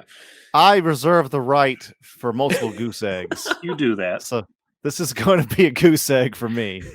I mean, just look at this guy's dick. It's like an eagle. There's like an eagle symbol on there. I cannot stop looking soaring at it. Eagle. Yeah. Soaring eagle. Oh, man. Oh, shit. Yeah, it's just awful. So, yeah, goose egg. Yeah. I'm right there with Ben. I'm going to give it an F. I don't think I know, like we talked about, there's some that make it look better. So it's not quite a goose egg, but to me, it's just lazy because I think it's just they made these silicone pieces, painted them bright silver, and put those over the Sonar suit. A recasting of the Sonar suit in the dark blue with those pieces over it. So it's not even like a new sculpt. I guess it has sculpted those pieces on there, and it just doesn't look good. I feel like if they wanted it to be like Batman, a winterized suit, then they should have just had Clooney in something a little bit closer to the Panther suit, where it's black and yellow, like we know Batman at the beginning of the film. Because why is he already in something that's blue? He just meets Mr. Freeze. And then maybe you could have a more like bluish suit near the end. I think that would be less offensive to me. All right, so this one's getting an F. Then, so we're putting that right above the goose egg it log. It just barely cleared it. All right, it just barely made it out. All right, next one. That shit's hilarious, man. We jump to the 21st century. We jump to the year not 2005 yet, but 2000, where the main piece of the live action Batman media was the Onstar commercials starring Bruce Thomas in the role. Hell yeah. We covered these in the $10 Patreon. The suit was also used in the 2001 to 2002 short-lived series Birds of Prey, which we can see on the right with an unknown stuntman in the role. Despite rumors to the contrary, Bruce Thomas from the Onstar commercials did not wear the suit in the Birds of Prey show. That was a different actor. So we have no idea who played him in Birds of Prey, but it was the same suit. And it's supposedly just made from a combination of the previous Schumacher suits. We can see the nips on there. We can see the like very anatomically correct musculature on the abs. We can see the utility belt being the same. It's just colored differently. So like even though it has the sort of Clooney chest symbol, they do actually have the yellow in the back. It's different coloring. It's shot differently. It just looks better than how Clooney's ever looked. It's like a matte black. Yeah, like it looks better in the Onstar commercial stuff. It's not like amazing, but for the Onstar commercials, it looks pretty good. I'd say like it's like definitely better than the Clooney's, but not as good as the Kilmer Panther suit. So for me, it's kind of it's a straight B minus on this one. Andrew, what do you think? It's kind of hard to tell, I realize, with this. We're trying to go for full body shots. No, it's cool. I mean, if it was a movie, it'd be like a B minus, but since it's a commercial, I might even give it an A. Yeah, It's that's good. true. It's just it's for a commercial. It's really good. So Yeah. A. Zach? I'm going to give it a B plus because I think I don't like it as much as the Panther suit, but it's an improvement over the Clooney suit, so it's kind of right there in the middle for me. All right, so let's see. That puts that. Is he our We'll first just put that in B? B. Our first B goes to the Yay. Onstar. So yeah, Congratulations. still under the Zayre commercial. Batman. That feels right to me. Because Zayre did something different. Zayre did it right. What can it be more like the Zayre? Come on, look at that blue. Look at that gray. That's right. All right, so now we go into the actual new era of shit. of We have the Batman Begins now. films. Yeah, we now finally go into Batman Begins. This is Ben's favorite, dude. I'm gonna say it for the listener. Go back to the archive. Ben said this looked like a shoe. The next one. The next one Right. looked like a shoe. Yeah. Okay. Yeah. So this is designed by Lindy Hemming, and we actually have some concept art for this here. This is done by Simon McGuire. Looks very close to it. It's kind of a cool shot of Batman in front of the city with like lightning in the background. So that's really cool. The belt was also it's back to being bronze like it was in the Keaton films. So we haven't really had that in a while. Schumacher just went with straight black. We go back to the bronze and yellow, which is interesting, I think, because like Nolan was very much about the realism and stuff, and he was still like, we should still throw in the yellow. We should still make it accurate to that. So that's interesting to me. But yeah. This kind of surprised me when it first came out because I didn't think that Nolan was going to continue the black rubber look from the Schumacher films and the Burton films. And he even keeps the cape clasps, as we can see, by his neck from the Schumacher era. So that's there. The cowl is obviously designed differently, less sleek, more animalistic with a thick neck. He does look more intimidating than he did in the Schumacher films. The bat symbol, like the Sonar suit. Well, I mean, the suit in general is like the Sonar suit, as Shawn mentioned earlier. So we got the sort of mechanical looking musculature, and we've got the bat symbol covering the whole chest, but without anything that makes it different or stand out from the chest. It's all sort of blended in there, which, I'm not a huge fan of that idea, especially when the whole movie's about like, I must become a symbol and the symbol of the bat, and the symbol is very hidden on his chest. The cape is also cloth for the first time in a while, rather than the leathery material. Nolan specifically felt that the cape in the previous movies was a quote unquote an embarrassment for some reason. Wow. Yeah, and wanted it to be cloth so that it would be flowing more, which I get, but I'm just like, I don't think anybody had problems with the cape. In terms of how it was portrayed in the previous movies. So that was weird to me that he kind of shat on that. But that's in the Art of Batman Begins book where he said that. I'm like, that's weird. Like, and to only shoot it on IMAX. People are going to give me shit for ranking this lower than the Schumacher films, but it does have a good level of intimidation. I don't completely agree with Shawn about like Shawn did not like this suit. I think the suit is just okay. Yeah, I think the suit is just okay. It's kind of the first time they tried to really emphasize the actor's bulk in the role, because I think Bale's at his most swole in Begins. The gauntlets having the influence of the League of Shadows is pretty cool. Yeah, the League of Shadows gauntlets is pretty fucking cool though. As we talked about. I don't like the cloth cape. I just think it makes it look cheaper. As much as Nolan shits on the previous ones, I'm just like, yeah, but like the cloth just makes it look like he's walking around with a velvet curtain. If we compare this to the previous ones, like we saw the leathery cape with that where Kilmer has it out, I'm just like, that looks like a cool cape. This one just looks like, let me just take this off the curtain and put it around my neck. So like, I get it. It's supposed to be practical with memory cloth, but it just doesn't look that great to me. It's very reminiscent of the Sonar suit. Don't like the bat insignia blending in. So there's elements that I like, and I like this better than what came after it. It gets a C from me. Over to Andrew. I don't hate this as much as you do. It's again, I don't hate this one. Yeah, man, this is kind of tough in some ways. The other capes never bothered me, and I would like to see like another cape on this, and I agree it would probably be better if you could see the symbol more, but the overall sleekness of it is something I've always enjoyed, and great gauntlets, like I've said. So it gets a B, I think, for me. It's pretty pretty good. This is the Panther neck one, right? Yeah, yeah. You can see Yeah, how that is thick one neck thick is. ass neck. Yeah, I Yeah. never really honed in on that too much until we talked about it now. Good God, you not got a big neck. Yeah, I never. Big pants, big neck. Don't. Yeah. My goodness. Big pants. Call back. Yeah, that's a B. I give it a B. I don't. Okay. It's fine. It's cool. Zach. I'm gonna give it a B too. Mhm. I think that the cowl is better than the one that they have in the Dark Knight and the Dark Knight Rises. I don't. The neck I'm neutral on, but it's the fit on his face. I feel like there's a little bit more skin showing it, and you see his eyes a little bit better. I think the cowl is just sculpted a little bit Mhm. better for the first movie, because I remember looking back at pictures now of Bale in the Dark Knight Rises. The mask almost looks like it's suffocating his face. It's Yeah. like too Yeah. tight here, and his eyes are like, it's like it's sculpted too far out. Like his eyes are too sunken in. They're like Yeah. little beads He's of got these light. beads. Yeah. Yeah, so something about that I'm not as big a fan of. I kind of like a little bit closer fitting to the face so we can see more of his eyes. But yeah, it was cool. I remember seeing the movie and thinking it was pretty neat. Like I don't have a nostalgic connection to it, and I don't feel like it doesn't have any iconic value to it.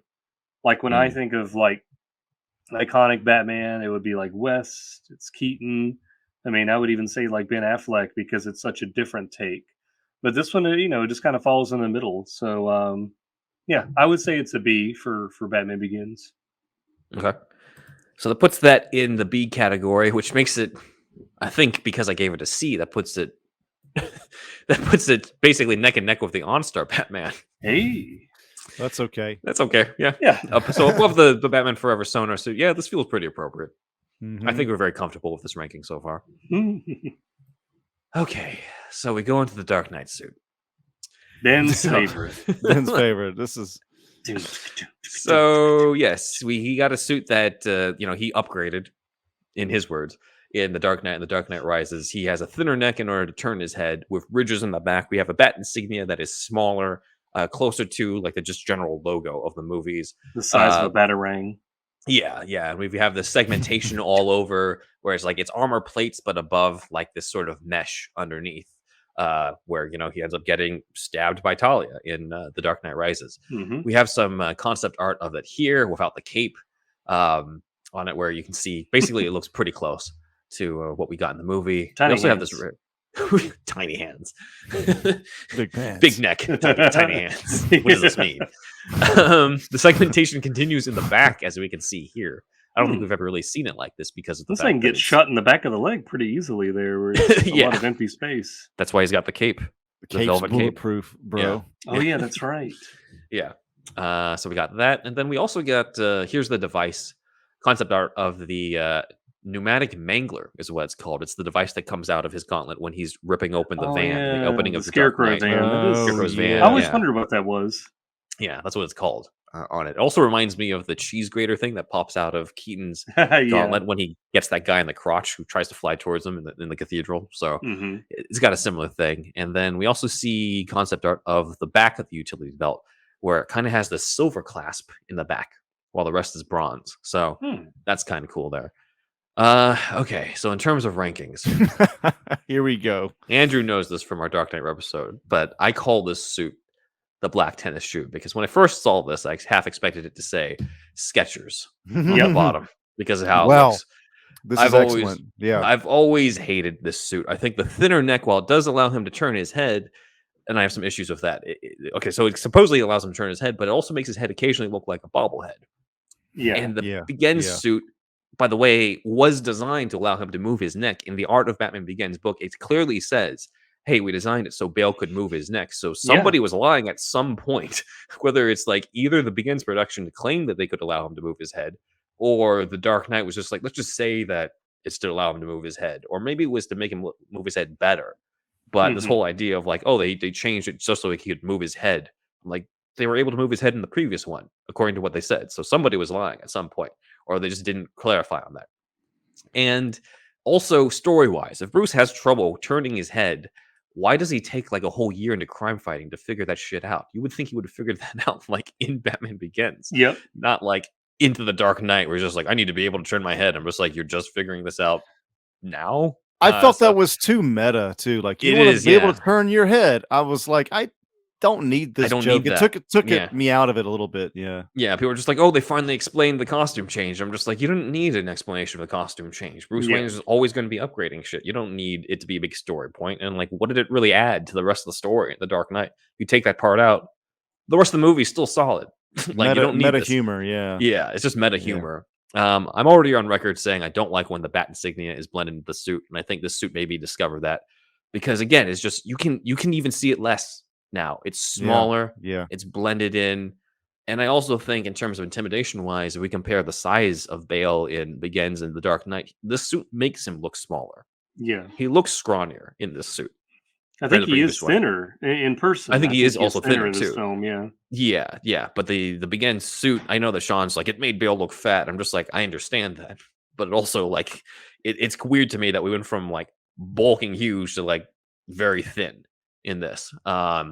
And for all the discussion about how it's meant to be more practical, I didn't really think there was a dramatic difference in how he moved from Begins to this one. Like if it was like a very clear difference that showed it, then maybe I would have given it more credit. But I'm just like, a showcase of the head movement. Bam. Yeah. You know, like just but the fight scenes are still awkward. Yes. The fight scenes are still awkward on this. The different colors on the chest here make it look like he's wearing a bra too, by the way, right here. Oh yeah, that's right. I think that's lighting, but it does look funny. The segmentation here it's not just the ugly tennis shoe part, but it also, like, from a practical standpoint, because everyone's like, this is practical. I'm just like, it makes him more vulnerable. He has a worse time with the dogs at the end than he does in the beginning of the movie. And then Talia just flat out stabs him in there. I'm like, this is, like, not only is it ugly, but it just doesn't really work that well. That's another thing too. Like, you don't really need like the dog attacks to be a story point for Batman. You know what I mean? Just from the jump, we don't really need that too much, unless it's like this is a whole dog based fucking show or something. But like, I don't know. Anyway, that's so. I will say I do prefer this over Clooney's final suit in Batman and Robin, though. I still do. So it doesn't get a full F. It gets an E for me. It gets an E. Interesting. Over to you, Andrew. Okay, seeing them back to back, I agree. It's worse, but to me, the Begins one looks sleeker, and I'd say that's a good thing. I think he looks smaller in the other one somehow. It's the armor segmentation makes him look bigger to me in this. Oh, really? Interesting. Yes, other than his neck, of course. And to play devil's advocate, I think these gauntlets might be better than the Begins suit. Yeah. I like the way they wrap around the wrist and inner forearm or whatever here. I think that's kind of cool. But yeah, the rest of it, yeah, the Begin suit's better, man. Yeah, I like it a lot more. This one is like, it's like a D maybe. Yeah, it's really not that good. When the movie came out, I was like, okay, it's tactical suit Batman. He's being realistic, whatever. Like I was like kind of on board. It was new Batman too, so like whatever. But you know, years looking back on it now, came out in 2008. Feels like forever ago now. We're also spoiled by Batfleck afterwards. Yeah, it's just not. It's not great, is it? It is a Skechers shoe with good gauntlets. Skechers shoe with good gauntlets. Yeah, it's not. It's not great. It's a D. I'm with Andrew. I'm going to give it a D as well because I agree. I don't dislike it as much as Clooney's silver-plated suit. But yeah, when we compare it to the rest of them, it does kind of fall short. And I'm not a fan of extraneous detail. As much as I love Willem Dafoe's Green Goblin, and I will love his original costume till the day I die, it kind of falls into that same category where it's not something I like to draw. There's just too many little sections and segments, and it's just like extraneous detail that I think sometimes a lot of costume designers look into because they know that in the comics, it's like a flat surface, or this is almost like a bodysuit, like a gymnast, like we talk about, whether it's black or gray for Batman's bodysuit. But it's like, all right, this is going to be translated to real life now We've got to give it some texture so that it's more interesting to look at on screen. But it's just one of those cases that I don't think it works as well. And my only reason I wouldn't give it anything lower is because I do have fond memories of The Dark Knight. I do think that I really enjoy that movie, and I like the part where his little lenses come down. I think that's pretty cool. I mean, when he's moving, it's black. It still looks fine. It looks like Batman, but yeah, I do think it's a slight downgrade from the Begin suit. All right, so that puts, since I gave it an E, that does put it puts it under Clooney's main suit in Batman and Robin. I agree. I agree with that. Yeah. All right. All sorts of surprises in this episode. I'm sure there's people screaming right now watching YouTube, and for the record, we do like the Nolan movies. I know, and every time we do a ranking thing, like the Nolan ones, like they never get an A, they never get an S. There's always something else, and it's because like the strength of those movies are in the acting and the scripts, which we have not ranked. We hadn't ranked the Jokers yet, so we've only been ranking visual stuff, and to us, like the visual stuff is just so much better in other versions. Yeah, it's another testament too, like with the patents, and even if you might not love that suit, you might not love that cowl, the story could be amazing, just like with Dark Knight or Begins or whatever. Yeah. I think this one we kind of already know what this next one we kind of already know where this is going to go. So, the Batman versus Superman Dawn of Justice suit, designed by Michael Wilkinson. But also done by Jose Fernandez and Ironhead Studio in terms of sculpting it, as Shawn talked about earlier. We go back to the black and gray Batsuit aesthetic for the first time since the 1940s, but man, does it look way better than the 1940s.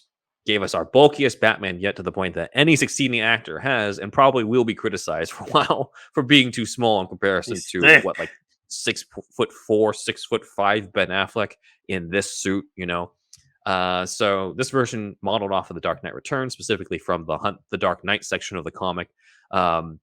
And it is pretty solid. I mean, it doesn't have the trunks, but that's the main thing that's different between it and the other one. Still has the fat bat, still has the black and gray on it. And I'm just to speed this along.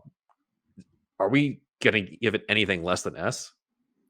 It's an S, yeah. It's an S. Yeah. We don't have to go around on this. I think we've made this pretty clear on this. This is the Batsuit brought to life. This is what we wanted to see for a while, and big thanks to Snyder for that. So we're putting that neck and neck with Keaton. So we agree with Shawn about it being like Keaton's first suit and Affleck's first suit being our top ones so far. Yeah. Yep. And Bale's first suit out of the Bale ones. Out of the Bale ones, the first suit, is better. Well, we also had multiple Batsuits with Affleck, though, and the other one is the Knightmare outfit, which is basically the same suit, but he's got a scarf, a brown trench coat, and a machine gun with a Joker card duct taped to it. He's got some pants on, too. He's got pants on, I guess. Yeah, this is a little tougher to rank. Got some pants on. Over big pants. Batsuit pants. Literally big pants, yeah. In a desert, he's probably hot as all hell. Lost 40 pounds. He would pass out. That's why he looks thinner. Yeah. The in-canon version for why he looks thinner in the Zack Snyder Justice League epilogue. Yes. It's an alternate future version. For me, I mean, I can take it or leave it. It's kind of, the trench coat instead of the cape feels a little silly. Hasn't really been that explained outside of a post-apocalyptic aesthetic. It's kind of there to make him look, it's to have a visual representation of when he's Nightmare Batman versus present-day Batman. To me, it's like I take it or leave it, middle of the road. I just want to see. I'm not a huge fan, but I don't hate it. Andrew, how do you feel about this one? Yeah, this suit has a lot of fans, I think, and I get it. There's a take here. It feels like a toy, which is a good thing, So I get it. Yeah. Oh, you have it. See, there you go. So and this is only in a dream sequence, right? Yeah, only in the dream sequences from BvS and the epilogue from Zack Snyder's Justice League. Of course, he was going to wear it when we get to that timeline in the sequels that were made. Right. So, I mean, I kind of get it, but man, I just don't love Batman in a trench coat, a duster, or whatever you call it. Like, it's just not. It's not my thing. It's just not my thing. My personal taste isn't like this. So, I don't know, man. It's like a C minus area for me. Zach, I'm giving an S. I really love it. See, you're one of those guys. See, people. This is a very polarizing suit. Yeah, and I think it's because I am looking at it as purely as an aesthetic thing. It looks cool. I will say, like, yeah, it's silly. He would be hot as hell if this was real, but it looks cool, and that's all I'm gonna base it on. This is the first type of Ben Affleck Batman I drew after seeing pictures from the movie coming out, because I was like, I didn't know what the context was. I really thought, like, all I saw was a picture of him from the side, goggles up, and a trench coat. And I was like, is Batman going in the desert in this? Does he really look like this? And I was kind of excited by that. So, yeah, I just like the way it looks. I think it's pretty cool. I'm going to give it an S. So whenever we had Chuck Patton on, it was one of our first interviewees on this podcast way long time ago, and he worked on X-Men Evolution, I think, and he was like, I wanted to give Cyclops a duster, the Western trench coat. Like a lot of people just fucking love that look, and I get it.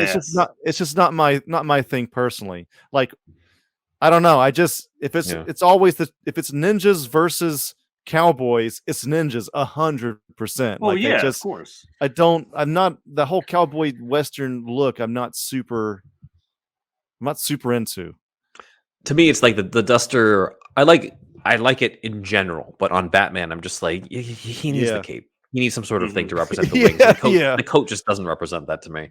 So that's why. So this is an interesting thing, because we got an S versus 2 C, so that puts it at a B. So should we put him in between Onstar Batman and Bale? Yes. Okay. I think that's fair. That feels right. Yeah. Let's go with that.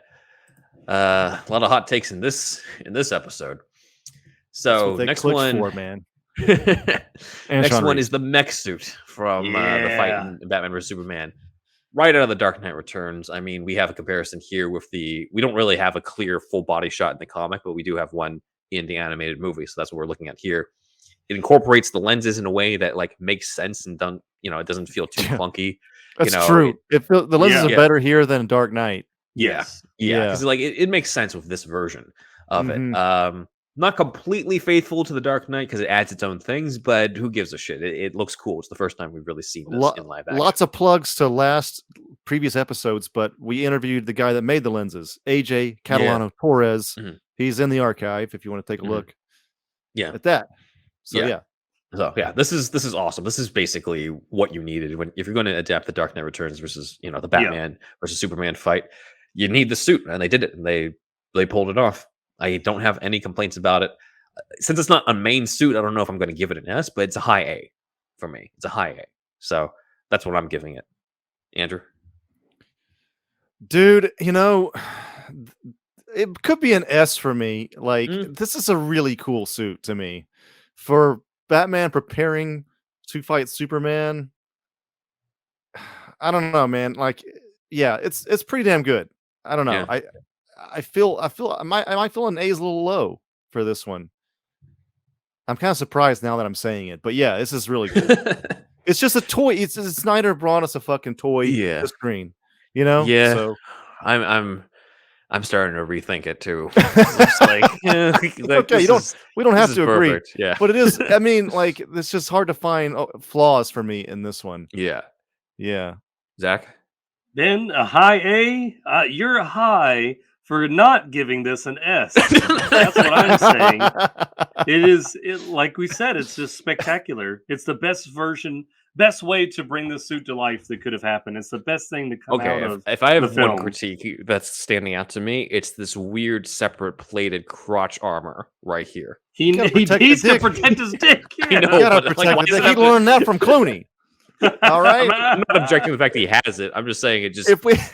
If there was one lesson to be learned from Clooney, it's that. I'm not saying he shouldn't protect it. I'm just like the way it's done. I'm just like, wait a minute, that's kind of awkward looking. Yeah. Just see Clooney leaning over to Ben Affleck. You got to protect your dick. That was the advice that I got. I know that, man. It's like, no, in the Batsuit. Like, yeah. All right. So then that puts it above the Panther suit, below the regular BvS suit, which I think is fair. This makes nothing but sense makes here. Yeah. Yeah. Okay. So let's move on then. To the short rows. Oh, man. Okay. Justice League. We talked about this with Shawn in terms of the changes. I didn't realize how much of, based off of what Shawn said. Shawn basically said that this is basically a cheaper version of the BvS suit It made by is. completely different people. And I think it was tough for the average person who doesn't have that eye to take a look at it. It's a step down from the BvS one. Once that you see it's broken down, the ab section is kind of like back to segmentation a little bit. As you can see, the ears aren't as good. They're kind of slanted back, is what Zach was talking about. Yeah. It doesn't improve on the original, but I also don't think it's that bad either. I think it's only bad in comparison to what we saw before, but not in comparison to, if we're talking about the whole overall scope of Batsuits, I think it's still a pretty good Batsuit on this. So I'm still going to give it an A. What do you guys think? Yeah, it's an A. I mean, yeah, it's not quite as good as the other one. Maybe S minus. It's something just gets kind of lost in the middle. Maybe it's just this photo or something, but like the design's just kind of lost there in the midsection. But it's just kind of a dark blue. It's a darker color than the BvS suit, and it is kind of like a dark blue instead of a gray. So it is. We did get a little bit of black and blue. A little bit, sort of. A little bit. It's more clear sometimes in the posters. It's just subtle, yeah. Subtle, yeah. Yeah, it's an A. I mean, it'd be a cool toy too. So, yeah, it's not as good as BvS, but whatever. Yeah, fine. Yeah. Zach, I don't like how the harshest critic. Yeah, I don't like how the bat symbol blends in more because they darken the bodysuit. Right. The plating, Yeah. It's not the as good. plating is more noticeable. It makes it look like he has like armor under the bodysuit instead of just making it look more natural, like it could actually be his musculature. Yeah, I'm gonna give it a B. I don't like the cowl sculpt, and yeah, it's something about those ears and the nose is wider. Like if you do like get some good clear shots side by side of like the BvS cowl compared to this one, it's like just it doesn't look as good, and it's too much like Night Owl. Like he puts the goggles on later too. It's like I don't like how they're sloped back. I want them just. They could have literally just had the same cowl from BvS, and it would have been an improvement. Yeah, I'm pulling it up right now, actually. So hold on, real quick. We have an image. Somebody did do a comparison shot on this, so we can kind of see what Zach's talking about right here.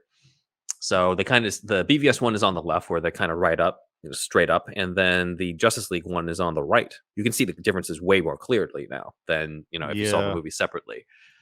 So like the ears are very different, as Zach was saying on it. Yeah, it's like Wolverine mixed with Night Owl or something. It's just it looks a lot like that from the side. Yeah, you're right. Yeah, right. I agree. Yeah.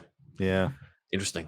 So yeah, in terms of that, so we got 2 A's and a B, so that's like what, a B plus. So that kind of puts it still puts it above OnStar, but below Zayre's. So Zayre's still winning the day over OnStar, Christian Bale's suits. Jesus, okay. It's still on a scale though, man. I know. We judge hilarious. it. It's a scale. I think it's hilarious though. Yeah. I was not expecting this, but I'm just like, I don't have anything bad to say about this thing. All right, next one is the tactical armor. We're trying to speed through the rest of this here. The tactical armor from the Justice League finale on it, or it's kind of just a more armored Arkham Knight-ish version of the regular suit. The concept artist of this was Jared Morantz, who actually won the Best Live Action Feature Character Award by the Concept Art Awards for his design of the Batman tactical suit, according to research that Dan found. So that's cool. It's mainly an armored version of the main suit with more segmentation as well as goggles. I'm not a huge fan of the goggles, but the armored section, like if you're going to do armored Batman, I feel like making it just like a slightly more armored version of what he's already got is a better way to go than some of the other versions that we've seen on this. It looks closer to the Arkham aesthetic as opposed to the like SWAT team Christian Bale type version that we got with it. So, it's one of the better ones if you're going to go for like blatant armor. It's not my favorite compared to the other ones here. So I'm just going to give it a B. Andrew? Yeah, this is not a good cowl. I don't know. Yeah, now that I see them back to back like this, they really knocked it out of the park with BvS, didn't they? Yeah, they should just stuck with it. Yeah. Yeah, this is it's not terrible. Yeah, it's like a C, and I'm not a big fan of goggles either, man. Like I don't I guess seeing a pattern here. I don't love the Western look. I don't love steampunk all that much. I know this is not steampunk, but every time I see goggles, it makes me think of steampunk. You know what I mean? So I don't know, dude. It's just not my thing. Mm-hmm. Zach? I'm giving it a C. It's one of my least favorite Batfleck looks. It doesn't look as good as his armor when he's fighting Superman. It just makes him look a little like fatter or something. It's just like it makes the bodysuit look a little too broad, and he just looks uncomfortable. I will say, like, it did not irk me as much when I watched the Snyder cut, probably because like everything was just better in it anyways. Yeah. So I think it softened that blow, and I definitely had some forgiveness for it. But out of the 4 looks of his, or I guess 5 really, this is the 5th look. I don't think it looks that great, so I'm going to give it a C. All right, so let's see, because we at C rank we got the Sonar suit and the serials.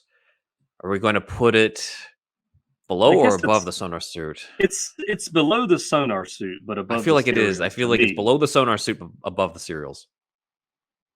I think we're comfortable with below this. Sonar. Yeah. That's an interesting call. That's tough, but yeah. Yeah. How do you feel about it, Andrew? It's about the same. You know what? Shit, man. Yeah, maybe below Sonar. Just barely, though. Just barely. It's those fucking Night Owl goggles. I feel like he just really wanted those, and it bothers me that he looks too much like Night Owl from Watchmen. So I don't know. Yeah. All right. So this has been interesting. Let's go into. We've gone beyond the Snyder movies, and we're going to go into. Oh man. Gotham. Oh, so, yeah. We have a couple TV ones to go over before we get to the final one, which is obviously Pattinson's. This is designed by John Glazer and Joshua Quinn. We have some concept art here by Rob Christie, which was also featured in the Andrew Farago and Gina McIntyre book, Batman: The Definitive History of the Dark Knight in Comics, Film, and Beyond. Check it out at our store. We're going to include the link on the side here. Plug this as much as we can. Be careful when you read it on the toilet, though. You'll lose circulation. You're gonna. That's not diabetes. That's the book. This suit is featured in one shot of the finale of Gotham, worn by Mikhail Mudrik, with actor David Mazouz's face CG'd on it because he was like 17 or 18 at the time. They wanted to put a grown man in the suit while still making him look like the regular Bruce Wayne from the show. I still think it's better than having a CG cartoon Superman in Smallville's finale when Tom Welling refused to wear the suit. So it's kind of cool they had one. Going into how I feel about this, I'm just going to preface it by saying I am a full-on defender of the show. I am a defender of Gotham. It's a great version of the city. David Mazouz is great as a young Bruce Wayne. Cameron Monaghan, one of my favorite Jokers. Love that. Oh, yeah. Zach did Jeremiah Valeska, and I've got him in the back here. BD Wong, perfect as Hugo Strange. Never thought that we would see a Hugo Strange and if it would be BD Wong just nailing it out of the gate. I think just overall kind of unfairly shot on by fans on aspects that it did well that they don't really recognize. And we've had Cole Vallis and Andrew Sullen on the show, and they were Hush and ventriloquist on the show. So I am the defender of Gotham. Having said that, all of that, this is a goose egg Batsuit. This is the worst Batsuit of all time. They were better off using a Halloween costume of the Dark Knight Batsuit, which I already hate, compared to this suit. Yeah. Man, this takes the Dark Knight suit as a base and makes like it Bible even Man. worse. It makes it look even cheaper. Calling this a cosplay is an insult to cosplayers.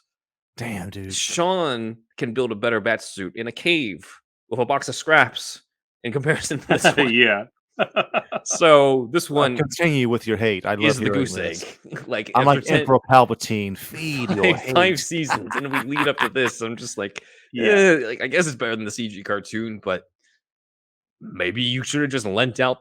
Like if you lent out the Sonar suit from Batman Forever for this, I would have been okay with it. It's not my favorite suit, but it's still better than this. This is the goose egg. Wow. Okay. It's bad. I think one of the main reasons that it is bad is this segmentation is ridiculous. Yeah. It's got an X.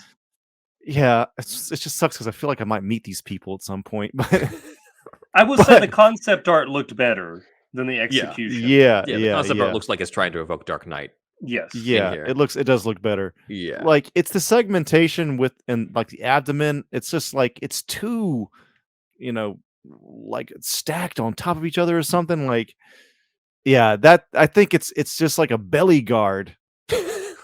Like that part is just It's not terrible abs, yeah. with just an X too. It's just, I think that's really the worst part for me. And then the bat symbol itself too is really not that good.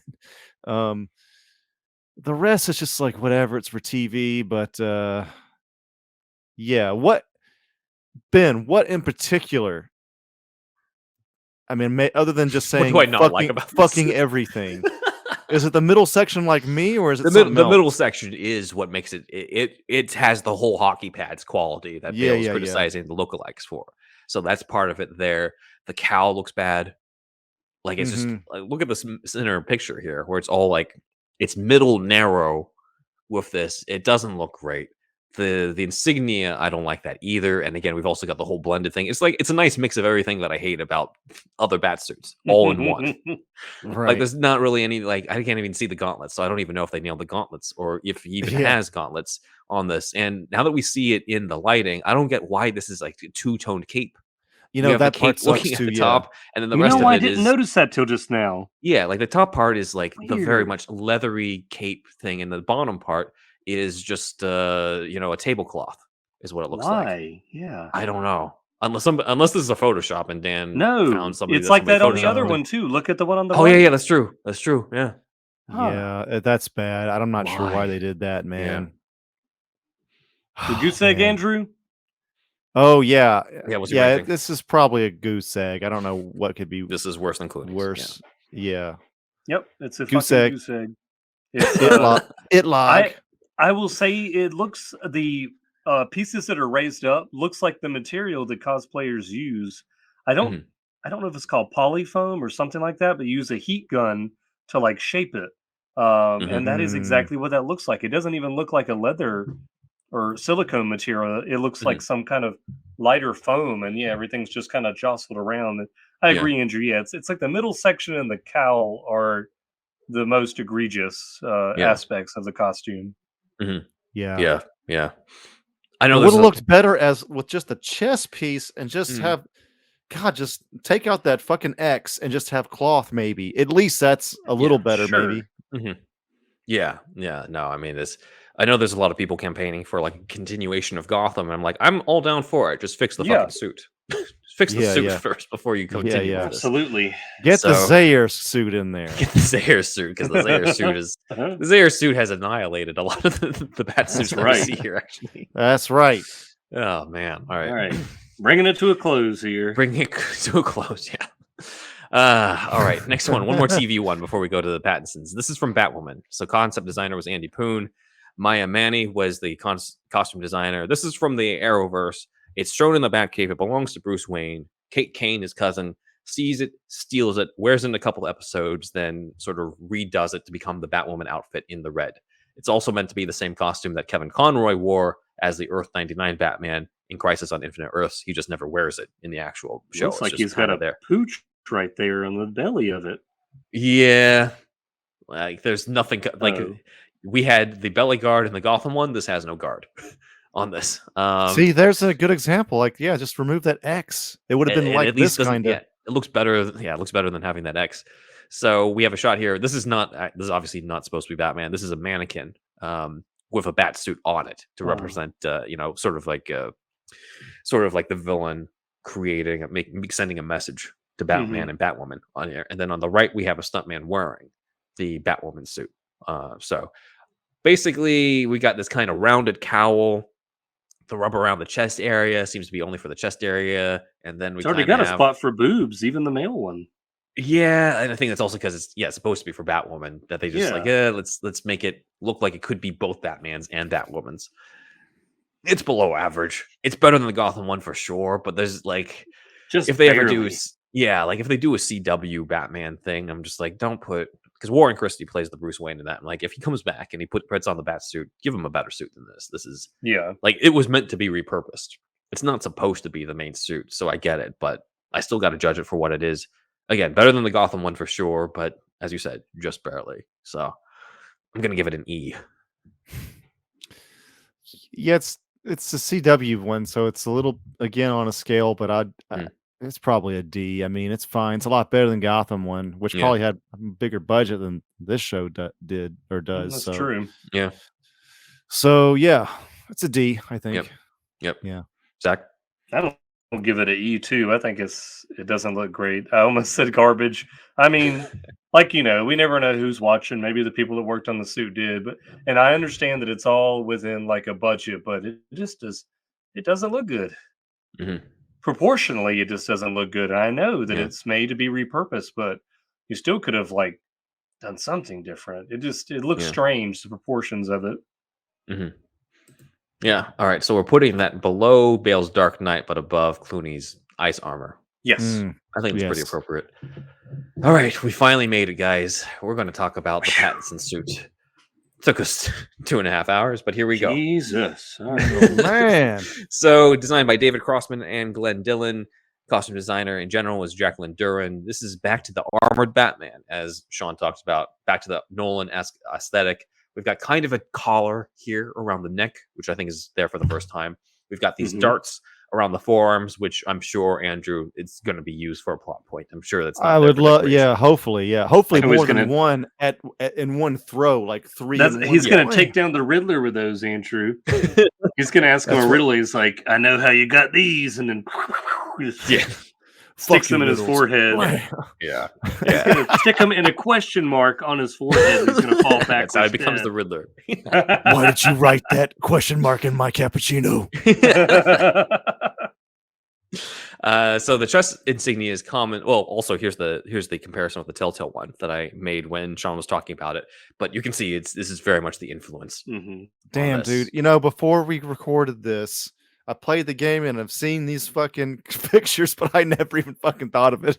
It really is from this fucking game, isn't it? I wonder, does it stop there? Did Mattson Tomlin love this series too? Is some of that story in this? You know what I mean? There's going to be some stuff. Like already Bruce calls Penguin Oz in the Telltale series, and Oz is what Colin Farrell keeps calling Penguin in the thing. Yeah, so right. I don't know if they have the same backstory in this one, but we'll see. But Telltale is one of my favorites, as we've covered in this podcast. So I'm just like, look, if that's the influence, cool. I might not have necessarily taken the influence of the suit, but the story influences, if there's some cool stuff there, I'm looking forward to it. So I'm calling it now. And again, no inside information. I'm just calling this out like fucking just as a fan, of course. I feel like that part in the Telltale, spoilers for the Telltale game, but they were actually kind of big spoilers. So maybe skip that, but we're going to do Telltale spoilers right now. Okay. So you've been warned. But whenever he says the Waynes, they're the biggest gangsters in Gotham, I really feel that story element is going to be in this fucking movie. That line is made for John Turturro to say. Yeah, the biggest gangsters in Gotham. Either him or Farrell as Penguin. Yeah. The chest insignia is not the same as the Telltale one. It's been, as we've commonly brought up, and even Athena Finger told us, she agreed with it, that it looks very reminiscent of the original 1939 built finger insignia on the Golden Age Batman. So there's a nice thing here, even though, it doesn't have the ears on it, but it's just like, if you're doing a tribute to Bill Finger and it is early Batman, it makes sense. Not my favorite, but I'm not going to give metallic, it though, so it stands out. Yeah, that's true too. So it's a little harder to see it in shots like this, but as we've seen in some of the promos, it is a black bat on a gray bodysuit, so it's still retaining that aspect of it. The cowl itself, before I get into the cowl, according to digital concept modeler Sam Williams, they were told that, quote, everything had to have a purpose, function, and conceivably be made by Bruce in his workshop. So it had, even though it has the realism and the armor from what feels like the Nolan films, it does have a homemade feel to it that didn't quite happen in the Nolan films because it was stuff that he repurposed from Wayne Enterprises. And here it's stuff that he literally made, especially the cowl that I know Shawn hates. But I do want to point out that the cowl does have stitching on it, very reminiscent of the Earth 1 cowl drawn by Gary Frank here on the right. And you can see it more clearly in this mannequin head behind the scenes here on this. To me, Pattinson too, in these shots and of course the trailers that we've seen, I feel like even if you don't love this cowl, it kind of emotes well for me. Yeah. I don't know. I feel like you see a little bit more emotion than you did with Bale and the other ones. I mean, I haven't seen the fucking movie yet, so I don't know. But I think it disguises Pattinson too. More. yeah, Like you can't really look at this and you like know that it's Pattinson because you know logically it is, but you don't like look at it and be like, oh, that's him in the cowl unless you already standard like, white guy.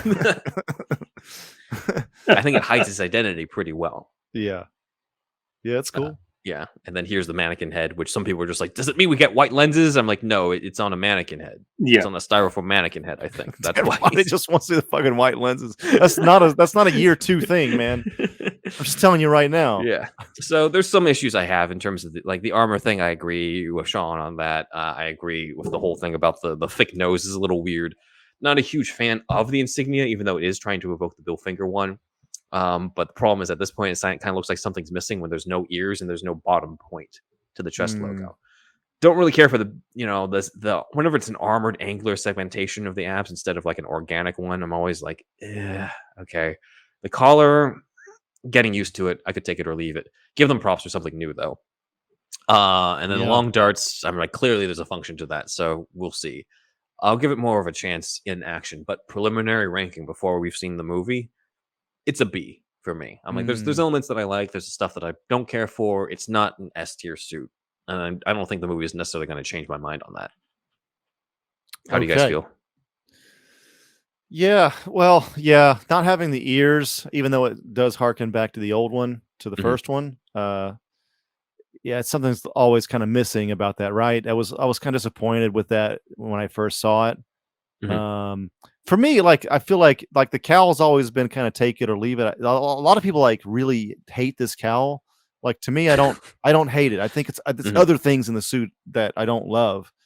I mean, but if he does take out, like everybody kind of thinks will happen, if he does take out those bats, maybe even dual wields them and punches and fucking does like, moves with both of them at the same time or something like that. That'll be pretty cool. So I would forgive it a lot more. And then, yeah, like we said earlier, let's hopefully he uses these long darts. Yeah. On his forearm here, because otherwise it's like, I don't know, it just seems so different from everything else in the design. But whatever. I also like kind of didn't love the collar in the back at first, but that really has grown on me. I think it's kind of cool. I kind of like that. With the ab section, it is like, again, it makes him look just heavier than he should be. Like if you go back to the Panther suit, it's just dude, I say it time and again, I like sleek. I like you want the sleek design. But you can't get, well, I don't know. I guess you could, but I was going to say you can't get too sleek with armor, but I guess you probably could. They just didn't want that look. Yeah, I don't hate it. Yeah, it's tough, man, because I'm looking forward to the movie like so much. I know. But it's just it's close. It's a B+ for me, probably. Okay. Yeah. Let's hear from the artist. It's definitely growing on me. I didn't hate it when I first saw some images. I felt like it was forever before we saw like a clear look of anything. And I agreed with Shawn whenever we first saw the pictures of the like stunt guy. I was like, this is not flattering, but it's growing on me, and I really like the idea that he created this himself rather than Lucius Fox helping him. So some of the homemade aspects of it is pretty cool. I can kind of appreciate that. And I do think that it looks just a little bit more low tech than, the Nolan verse. So that's kind of cool to me too. I like the collar. I'm not a fan of the cowl's nose. So, maybe that'll grow on me more the more I see of it. I'm starting to see more pictures like the one on the right here where I get a really good, clear look at everything. And I enjoy that because I feel like a lot of the promotions for the movie, it's the red lighting that's obscuring a lot of the detail. And even in the clips of the movie, he's shot in a lot of dark light and there's a lot of movement. So yeah, it's growing on me. I think how I feel about the movie is going to change how I view the suit from then on. But Definitely. I would say I would give a B right now. Okay. So let's go into final rankings before we wrap here. So we're putting it at a B. Where should we put this? Above Justice League? Yeah, B plus. Let's put the top B. I think. Yeah. Okay. That feels right to me. So let's go from backwards on up. Goose Egg Batsuit is Gotham from the Gotham Finale. F is George Clooney's Ice Armor one. E is the Batwoman suit. Bottom D is Christian Bale's in The Dark Knight and Dark Knight Rises. Then George Clooney from just most of the movie. That one. C, just everything about it. C, on the bottom of the C tier is Robert Lowry's Batsuit. Then Lewis Wilson's Batsuit from 1943. Then the tactical Batsuit from the Justice League, both cuts. Then the Sonar suit from Batman Forever. Then at the bottom of the B tier is Christian Bale's Batman Begins suit. Then the Knightmare suit above that. Above that is the OnStar suit. Then above that is the regular Justice League suit for most of the movie. At the top of the B tier is Pattinson's suit. And then at the bottom of the A tier, beating out so many of these other suits, is the Zayre Commercial Batsuit. I regret nothing. I love this. I regret nothing. then the Adam West suit above that. Above that is Batman Returns. Above Batman Returns is Batman Forever. That was a big upset. The regular Panther suit. Above I'm Batman sorry, Forever. Internet again. At the top of the A, I stand by it. Yeah, at the top of A is the mech armor that Affleck wears to fight Henry Cavill's Superman. And at the top of the S tier, not only do we have Sean's Batsuit from Dying is Easy, but we also got Keaton's 89 Batsuit at the very basically at the very top, tied with Affleck's BvS suit. So I think we are very comfortable with these ratings. Yes. Let us know what you guys think. I'm sure we're going to get a lot of negative comments on this one. So does the screenshot go into the show notes? Sorry, I will put it. I'll put it in. I'll put it in. Okay, good. Yeah, it's good to have that, I think. Yeah. So that is superhero stuff you should know. Big thanks to our research assistant Dan for putting together all the visuals for us on this episode. And I believe now is time for the Joker's Fireside Chat. And it's that time again, kids, for another Joker's Fireside Chats. Alrighty, this is for Matt the Palmer. unused Batman Batman the Animated Series concept art. Little Matty Palmer writes, "Dear Anki Joker, Roxy Rocket isn't exclusive to Batman the Animated Series anymore, you don't. She appeared in the Batman White Knight comics as a Rogues Gallery member." You're right, little Matty. I forgot. Glad you were here to remind me. I brought up some pictures of Roxy Rocket, so we got one here from the White Knight comics, as well as just Paul Dini's run on the left, in the middle, Batman Black and White, and then on the right, Lil Gotham by Dustin. Lil Gotham, I love it. Oh, Dustin nice. Newton. Yeah, that's cool. So, on to the next one. And this is from the same episode. Little Alex Lemons writes, "Dear Uncle Joker, I can understand why they opted not to give Ivy a mask. Her identity is public knowledge, so a concealed face is quite unnecessary. That storyboard was a neat, unexpected treat. Pam's design there seems to reflect Bruce Timm's early sketches he drew up before Lynn Naylor's involvement. Speaking of Naylor, which I am right now, there's a few more pieces from her floating around online. I wish you'd included, you motherfuckers." Thank you, Alex. So we did try to look for those, but we couldn't find stuff that was specifically cited as concept art. We could find general art by Lynn Naylor. So email us at superhousepodcast@gmail.com if there's stuff that we missed that's specifically concept art. We did find this, which is basically an interview from Bruce Timm where we see an early design of Poison Ivy on the left here by Bruce Timm before Lynn Naylor was brought in. So Lynn Naylor was brought in to help with a lot of the female characters. So she designed Poison Ivy. She designed Renee Montoya. She designed Summer Gleason. She designed a lot of the female characters here. Montoya and Ivy have a very similar face as far as their eyes and their lips. I always noticed that.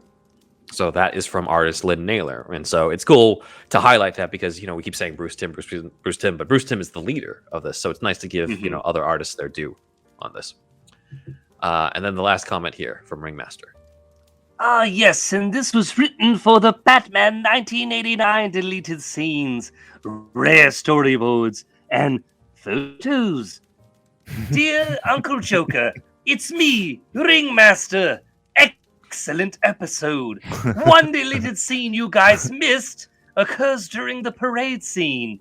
One of the citizens who is collecting the money the Joker's goons are throwing at them looks at the bills and realizes it's the Joker's face on $1.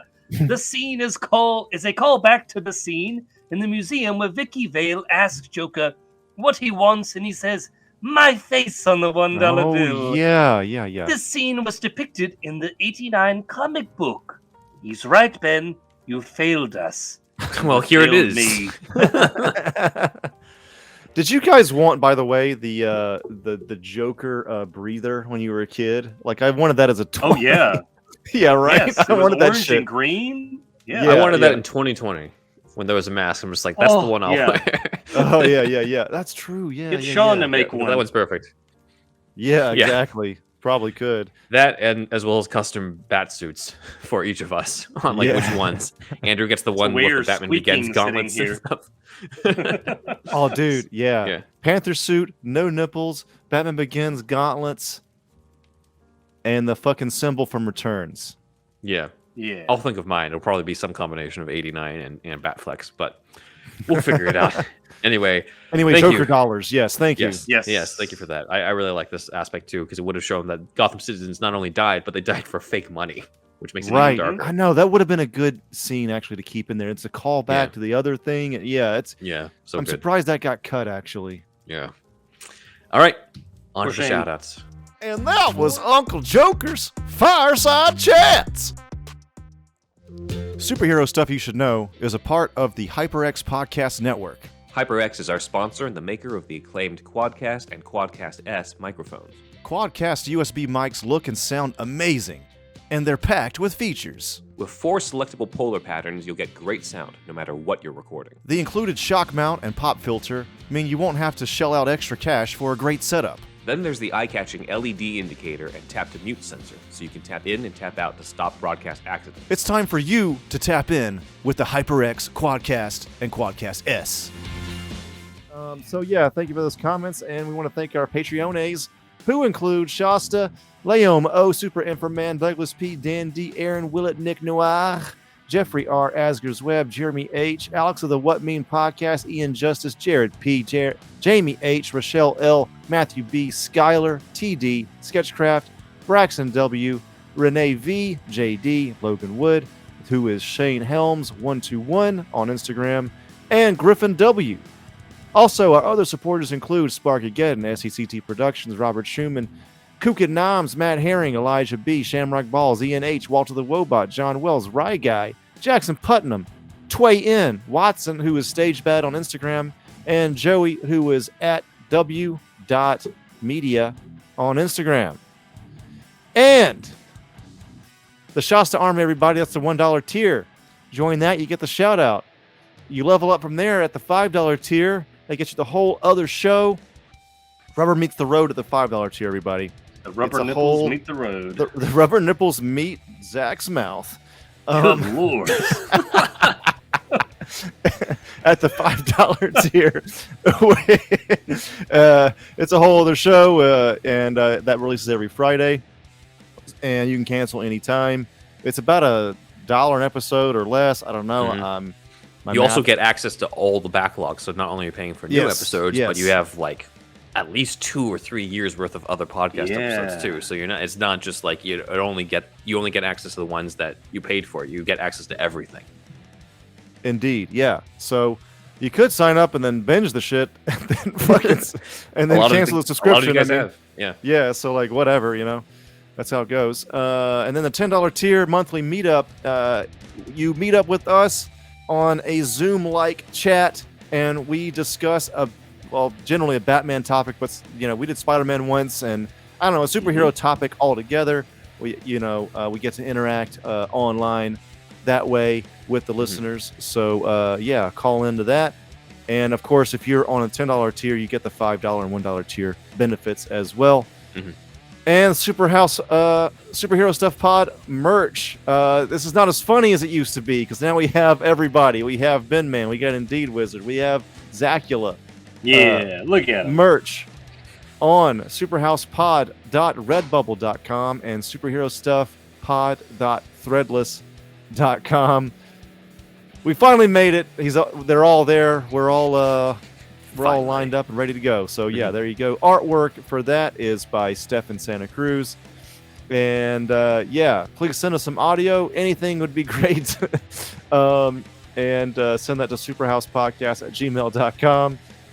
Shame on you if you haven't already. But anyway, yeah. Shame. It's Game of Thrones. Anyway, so Thunderwolf Drew on Instagram and Twitter is where I am on Instagram and Twitter. Thunderwolf Lives on YouTube. ThunderwolfDrew.com has my portfolio all in one place, except for AmanoRecon.com, which is AmanoRecon.com. And man, I gotta tell you guys, I gotta get on this fucking R-rated Power Ranger shit because I'm seeing it all over the goddamn news. This shit is gonna be the next fucking zeitgeist, it feels like. At any rate, we're making not a fan film, but something that's influenced by Power Rangers and X-Files and Stranger Things. Make that R-rated, and you have what I'm working on. Yeah, we're close to showing something, and that's all I'll say for now. This poster is by Zach, and thanks for that, Zach. And Ben? Shout out to Comic Capital on Instagram, as well as the Everything Entertainment Club on Clubhouse. On social media, you can follow us on Twitter at SuperhousePod, Instagram at Superhero Stuff Pod, TikTok, Superhero Stuff Pod, Vero, Superhero Stuff Pod, where we'll have to reconnect with ReevzFX on there. Website is BenJuanWriter.com. Make it a new follower. Yeah, exactly. Somebody new on Vero. We need more. Yes. Is it Snyder? Oh, No. It's just fucking podcast guys. BenJuanWriter.com, where you can read my Gotham script, Gotham Vampire, my elementary script, The Death of Sherlock Holmes, and a new one, a final one probably for these fan fiction type ones, Curb Your Enthusiasm. Yes. This promo image by Dan, our research assistant, but this is the episode of Curb that they could never make, where Larry David goes to Disneyland, and you can imagine what happens from there. So check that out. My YouTube channel is in the description below, where you can also check out my Doctor Who project, The Ronin of Time. You can also follow me on Instagram at BenJuanWriter, as well as my cat's Instagram, Alfie Pennyworth Cat. And if you have an Alfie yourself, or if you have a cat, then you can have the Whisker Box, which is the only cat box of the crazy cat lady and gent. And if you have a dog instead, that's cool. Or you have a cat and dog, you can get both the Whisper Box and the Bark Box, y'all, because that is exactly what your dog wants, apparently, based off of what they have been saying. Clearly, we can talk to dogs. It is. Are you kidding me? You can basically use the promo link from us in order to get the first month off free, valued at $35, and you can find all of this at superherostuffpod.com/shop. Over to Zach. Yeah, when your dog starts taking a dump and then he bites at you when you try to clean it up and he continues to dump. And you know what he's done? He's spelled out, "I want Bark Box" in his turd. So that's how I know. I was wondering where that was going. He's a clever dog. Well, if you hadn't checked out by now after Turd Talk with Andrew and me, then you can go see my artwork. It's ZacharyJacksonBrownArt.com. You can also follow me on TikTok and on Instagram and keep up with the latest arts that I'm making. Same name, Zachary Jackson Brown Art. And I'm ready to go eat dinner, so let's wrap this thing up, Ben. Let's bring it home. Oh, yeah, that's me. I want you to do us a favor. I want you to tell all your friends about us.